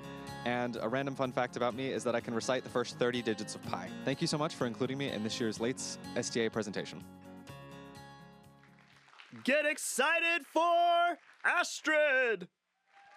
Hello. How's it going, everyone? As you can see, I'm Astrid Alvarez. I'm a third-year RTF major and a current level 3 audio STA. But before that, I was actually a pre-med student. Wouldn't you want to see me at your doctor's office? Just kidding. But that meant that I had very little exposure to audio engineering before I got to this program. And I had dabbled a bit in production throughout high school, so I learned just enough to know it was something that I cared about and was interested in. But learning how it worked was a whole different beast. So, not to bore you guys with the car analogies, it felt like I was driving with a 1999 Honda Civic. I knew I needed to get from point A to point B, but I was stalling at every red light. So what does this have to do with Late's? Well, last semester, we partnered with the UT College of Pharmacy to help them re-record audio narration for a digital book. This is a course meant for students, and the goal was to teach them how to develop innovative solutions for real-world health challenges. Notably, the professor had actually recorded the audio during COVID at home in a dark closet on her laptop. So it was up to us to take something meaningful and bring it up to industry-level standards. I worked very closely with Will Kersner, as depicted here, and Janet Wacko as the star talent and project lead. I was able to get access to industry-level tools and equipment that I had never been able to use before, so that meant I needed to be properly trained on how to use them, handle them, and learn how they each contribute to a studio setting and recording. Of course, I was terrified, and still am now at some points, but I was able to get more comfortable and was able to eventually advance to handling them by myself, setting audio levels, using the mixers, and even running sessions by myself. So, what did I learn?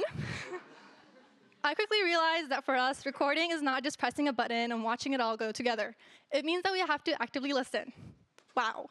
But that helps us be able to troubleshoot efficiently, quickly, on the fly, but also direct talent on how to say words, the same words, various different ways, and give you guys a more engaging lecture.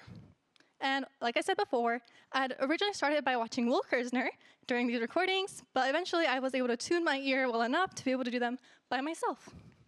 So, this is an example of one of the recordings. Yes, I see your eyes. That's exactly how I felt going up to the post room, opening this hour-and-a-half session and thinking, what the heck, where do I even start? Well, each of these lines are actually something called a marker, and they represent a small detail that needs attention or fixing. So that can be a stutter, a hiss, a very long, winded breath in between a sentence. And it was up to me to make sense of all the materials and all the dialogue. So I was extremely intimidated by the length of it, but also the bits and bobs within this program. I had very little exposure to audio editing, and so I felt like just touching the wrong button would corrupt the session. And there was one point when I accidentally triggered a shortcut, and to this day I still don't know what I did, but it locked all of my tracks. And so I stood in my little desk, panicking, Googling how to get Cursor back Pro Tools 2 2026. And then I realized, guys, I just have to go up and ask for help. No shame in that. So that's what I did. And over time, I was able to get faster and much more confident. And as I got more comfortable with Pro Tools, I was able to take my editing down significantly by using the built-in features and programs. So, for example, there's another program called RX. This takes audio files, as you can see from the middle, which is Janet's voice, into something called a waveform, which is what you usually see in this right here. However, this turns it into a visual spectrogram, which is all the orange parts around it. And that's able to help me look out for issues that are usually invisible in traditional waveforms, so things like the hisses and your S's, or your pops and your P's, and other long breaths, or things that you can't really do as neatly in the editing software. And now I'm going to give you guys the ability to train your ears. Thanks for your attention, and remember to take the readiness assessment quiz for this topic. And here are the audio stunts. Thanks, and make sure to complete the readiness assessment quiz. and the final delivery. Thanks, and remember to take the readiness assessment quiz. Pretty different, right? Well, thank you for everybody to your help on this project, but for me, it hit pretty close to home. As somebody who came from the medical space and still deeply cares for it, it felt extremely meaningful to be able to give back to other emerging professionals who also might feel uncertain about their own industry knowledge, just like I was when I first started here.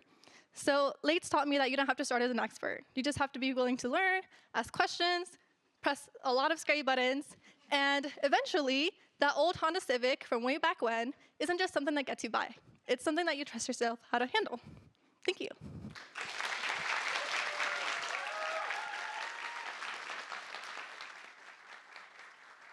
And now for Nicholas.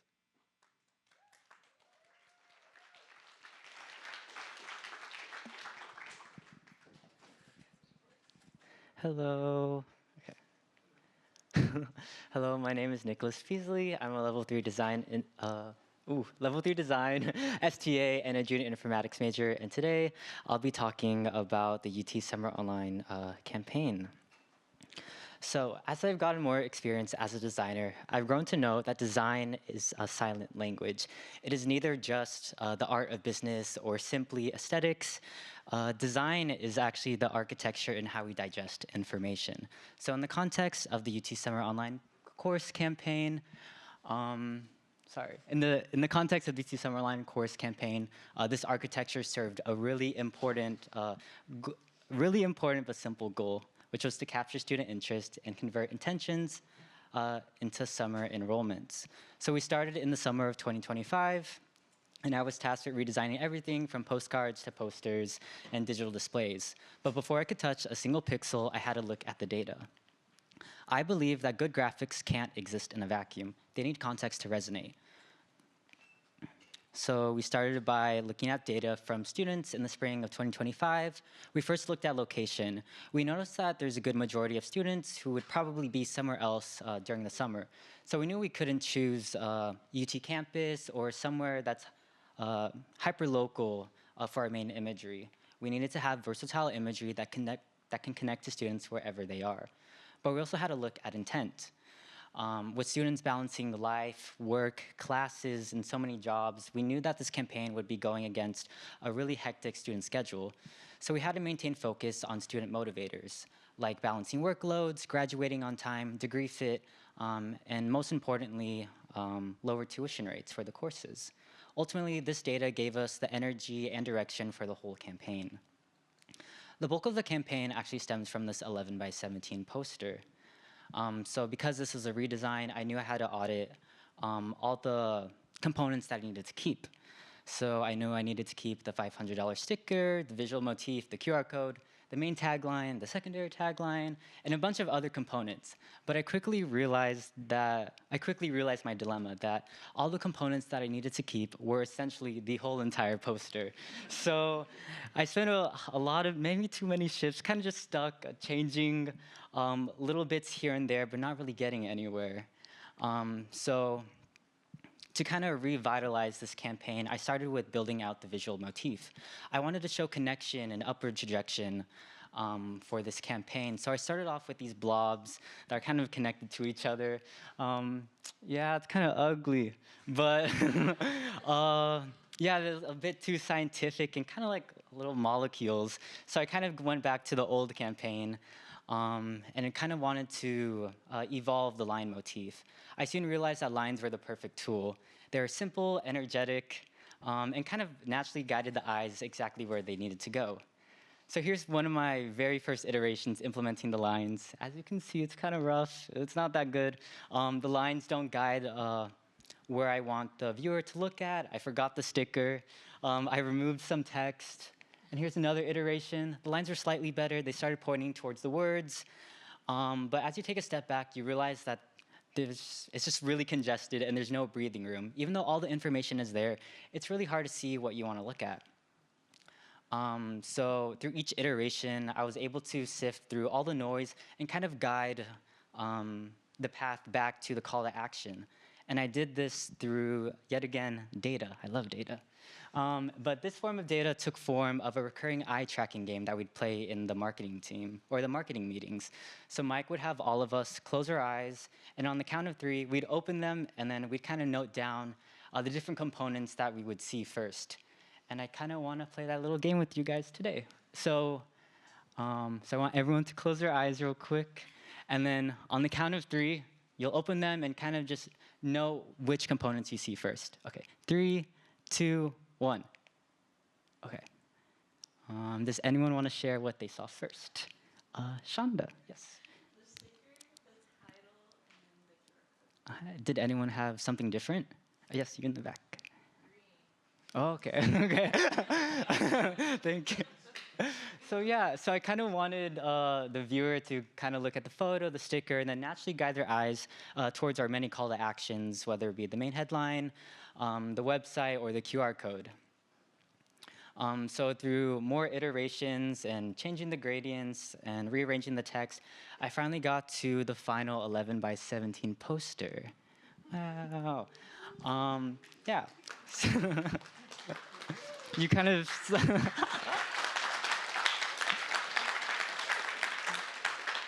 Yeah, you probably see this literally everywhere in this building. So this 11 by 17 poster is a clean, data-backed visual that uses a line motif to draw the viewers in. It's bold, it's simple, it's functional. By utilizing a visual motif, I was able to create over 25 unique graphics for this campaign, including the 11 by 17 posters, the A-frames that you see around campus, as well as the spring and fall postcard that was distributed to around roughly 40,000 student homes. This project taught me that design isn't just about what looks good, it's about creating a system that works. We didn't just fill space on the wall, we created a visual ecosystem that meets students exactly where they are, turning spring intentions into summer success. Thank you.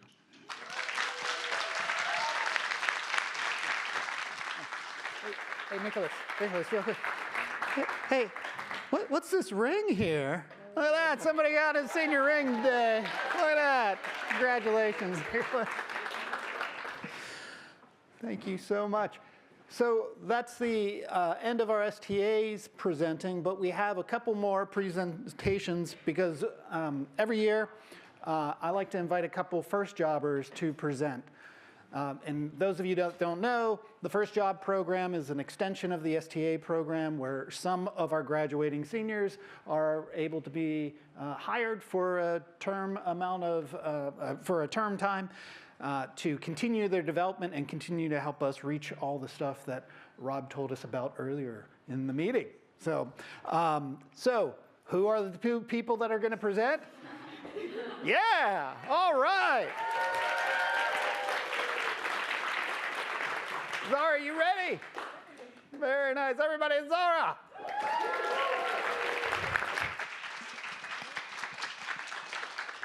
Hello, ciao, salam alaikum. Yeah, I'm a little trilingual like that. I'm Zara. I'm a former video STA who's now a member primarily with the producers cohort. And today I'm going to talk about the language promo videos, which is the highest scope project I've produced here at Lates, and one of the highest projects we've had.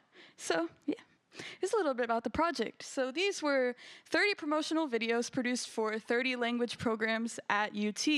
And the aim of these was to make more equitable marketing materials for professors and their respective language programs. This was to increase student reach, enrollment, and visibility. And a lot of these programs didn't have any content like this to market themselves with before, so it was a huge fun to make. And these were some of the languages that we worked with. Here was a team that made them happen. We had Kayla and I, the co-producers, our wonderful STA co-editors, Matea and Myra. Matea, once again, had to work with many spreadsheets for this project. We had our lovely client, Paola, and 30 faculty members as our talent. And before I get into the project itself, I'm going to go through the 4 phases we typically follow when producing a project. First, we have development, which is our intake, where we determine an estimate, or how much it's going to cost, and a timeline, or how long it'll take. Next, we have pre-production, which is our prep phase, which includes client coordination and document creation. Production is our filming window, in this case, scripted content. And post-production is our editing window. When it comes to this project, we started with development. In this phase, we went through a few estimates. Paula and Kayla did. I was onboarded as a co-producer, and we settled on 30 videos produced by the end of late March.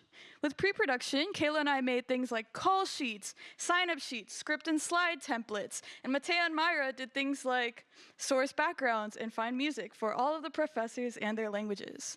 In production, we shot over 7 production days in one of our studios in front of a green screen with professors delivering their scripts. And in post, we went through 3 rounds of revisions with different assets being shared and a whole lot of coordination. And that's all, folks. Take care. Oh. But wait, there's more. Here are some of the challenges I faced and how they helped me grow as a producer and make ultimately a better product. So first challenge, tech. Now, time is money, right? We had a budget, we had a timeline. The more time it takes to troubleshoot things, the more money that gets eaten up. So what did? We tested everything. The first thing, framing for social media. We wanted this project to reach as many students as possible. So we made it horizontal, but vertical at the same time so we could go on things like Instagram, maybe TikTok, I don't know what's going on there. And then we had adapting to studio. We needed to film in 4K for this project, which is something we don't typically do in studios, so we had to bring in our own cameras. Next up, working in Premiere, as many of you know, comes with its own range of issues, as well as the AV server. There's lag, there's slow exports, so I created a lot of workflows we didn't really have before. I made a framing guide for future projects, I routed cameras to studio, and I also started exporting from multiple machines at once because, again, we had 30 videos and multiple cuts. Our second challenge was policies. As many of you already know, there's been a lot of significant changes around COLA in the university. There was a consolidation of departments, there's a potential consolidation of majors within programs, and there's also new accessibility guidelines that were already talked about. Why do I bring these things up, though? Well, many of the languages that we worked with were directly affected by these changes. The other thing is that they all kind of occurred when we were already in the midst of production and post-production. So being a producer and having worked in docs before, you have to be very quick to pivot and come up with solutions. So with consolidation of departments, we were already in production, and many of these professors mentioned the departments they were under. So to avoid any scrutiny, we had to delete any mention of departments in the scripts or in the videos. But we also had to do something which was make kind of executive decisions. With the consolidation of majors, this happened actually 2 weeks before the project was due. So the client and I had to put our foot down and keep going as they were. We wanted them to be timeless, but there were also things that we had to be mindful of the timeline we were on. The last thing was new accessibility guidelines. Now, I had no experience with these new things. I know the project team did, but everyone I talked to didn't really know what to do there, neither did the client. So I had to do something I struggle with a lot, which is ask for help. So Paula and I, we had to work together to escalate it to UT Accessibility, and they gave us everything we needed to know. So we got everything in by the deadline of late March. The final challenge was coordination. Now, Kayla, my co-producer, took a planned, and I want to emphasize planned. Mike told me she didn't just abandon me, y'all. She took a planned trip off to the Philippines for a month, which left me to produce solo for a lot of production and post-production. This meant that I had to coordinate with 30 professors with the client, all on my own. So that meant a lot of scheduling adjustments, changes to their schedules, a lot of assets being sent late, which meant managing assets was also a nightmare. And this was one of the spreadsheets that Matea and Myra had to work off of. We had a ton of assets to wrangle around, a ton of clients, and I was very nervous about this. I've never really engaged with that many faculty members or talent at once on camera. And I'm very tech savvy, so I know how to tell people how to move a camera all that, but I don't know how to direct people once they're there. And a lot of these people had never been on camera before, so it was a really rich learning experience. And with every video I recorded, every cut we delivered, I got more and more confident about it. So my takeaways were, step out of your comfort zone every once in a while. I did that with directing talent, and you can too, and it helped me in both my professional life and my personal life. Don't be afraid to put your foot down when necessary. There were some executive calls that we had to make, but they made me a better producer, and they made it ultimately a better and more impactful end product. And finally, people want to help even in the face of change. And I want to take a second to say thank you to everyone in the Lights team who has made this a really great transition into my first job. Kayla and the rest of the producers cohort, Bethany and Will in the studio team, Avery and Sada and Remote, and so many others, so many STAs that I was once working with more directly. Thank you so much.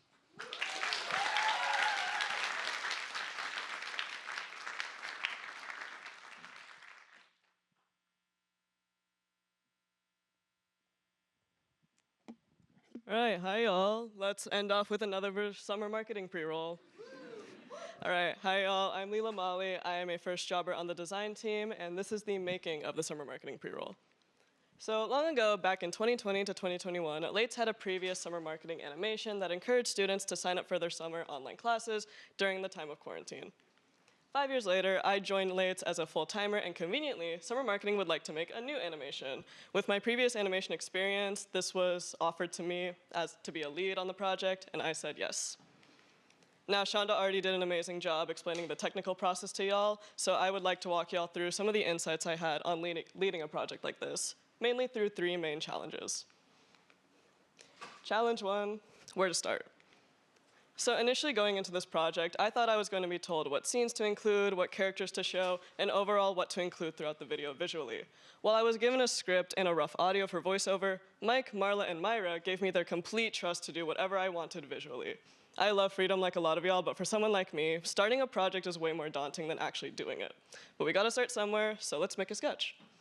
An animatic is a really rough, sketched out final version of an animation, just to show the concepts of what's going to be shown, and just overall what the final is going to look like as a rough draft. I contemplated on what scenes I wanted to show, making the visuals match to the voiceover and the messaging, and over a few days, I got this out. I was very nervous to show the summer marketing team this video, as it's basically a rough draft, but they ended up loving it. I got approval to start the official animation, and now I got to get my own team together. Challenge 2. I always thought I knew this lesson, but I didn't quite realize the intricacies that came with guiding a team. So the team consisted of Shonda on animation and illustration, myself as the manager and lead, and Kira as another animator and illustrator. We had a very solid game plan, which was to make art, animate the art, and get approval. Communication was done through Basecamp and Slack, and regular in-person meetings to update each other on progress and feedback from the summer marketing team. And in terms of the animation pipeline, we had to make sure that it was set up so that the pipeline uses software we were all familiar with, and that we had a style guide we could always refer back to. Side note, Kira was actually graduating during the process of this project, so we also had to make sure all of her art and assets were finalized before she could leave. Congratulations, Kira. So on to the first steps of planning. The team and I worked excellently with verbal communication and understanding our weekly tasks. We had a solid style guide we worked on to serve as a reference for new art and scenes. I fell short on documentation. Documentation is essential for keeping track of alterations when given feedback, and keeping track of the project timeline. I slacked on the project timeline part, so whenever one of us got curious when an asset was made or how soon it needed to be done, it was a bit of a lucky guess on where to get that information. Thankfully, this was never a major documentation error. It never halted our progress. But note to self, make a timeline, make a schedule, and write everything down, even if you don't want to after November. So challenge 3. Every project goes through changes and feedback as it progresses. There are a lot of steps in animation, which means a lot can change. So making a pipeline that allows flexibility is very important to establish. So into the common changes, I kind of served as a main messenger between the summer marketing team and my team, and feedback was often split into these 3 categories: character and background edits, animation edits, and audio edits. One thing to note about all of these different kinds of edits is that they all take place in their own individual softwares. And as for audio, that happens in another department. So there were times when we would conclude a process, such as an art asset, we would move it on to animation, realize the art doesn't quite look right to the summer marketing team, move it back to the art program, edit it, move it back to animation, and then reanimate it. Long story short, this is what I thought the timeline was gonna look like. It ended up looking more like this. So yeah, a lot of reorganization, a lot of back edits. Luckily, the software and pipeline we used, it worked very well with getting these issues through, and so it was mainly an issue of re-editing and reorganizing files. As for audio, I left that to Wilt Kersner. So what did I take away from a project like this? I am very proud of how this project came out. While it did have its challenges, it only confirmed how much I want to improve as a lead and a producer. I would like to thank the summer marketing team, my supervisor Deshay, Shonda and Kira, and the community at Lates for welcoming me into my first full-time position. Thank you.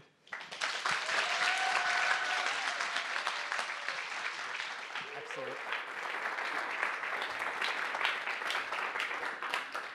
Cool. Well, now for my presentation. And that said, I'm not going to present. What I would like to do is invite all of our presenters up here for a round of applause. If you presented, come on up here. Come on up.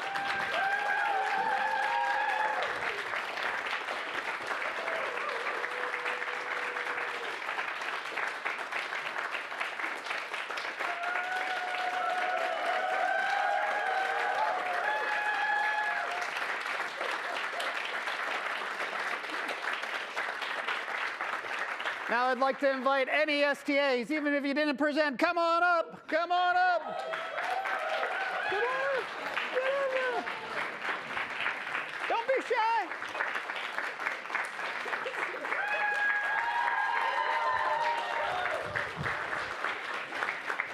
The class of 2026 STAs. Woo!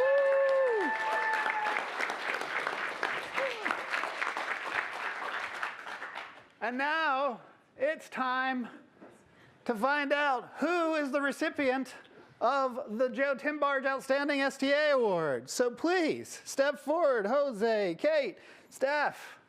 Hi. Hello. Now I would like to introduce Abby, the chair of the award committee. Abby.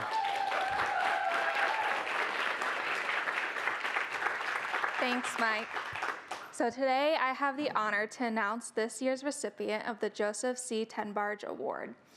This award was established to honor the legacy of the founding director of Lates, Joe Tenbarge. During his 23 years of leadership, Joe grew Lates into the strong, innovative, and highly respected organization that Lates is today, and helped to shape the STA program as well. This award recognizes exceptional STAs who embody that same spirit of innovation, dedication, and service. Each year, nominees are put forward by their supervisors, the ones who get to see firsthand the impact of their work, their initiative, and contributions to the team. And this year, we did have another outstanding pool of candidates, so congratulations to all the nominees and finalists. This year's recipient stood out as someone who consistently goes above and beyond, demonstrates exceptional commitment, and has made a lasting impact on both their peers and the broader Lates department. And so, it is my pleasure to present this year's Joseph C. Tenbarge Award to Kate Chi. Congratulations, Kate.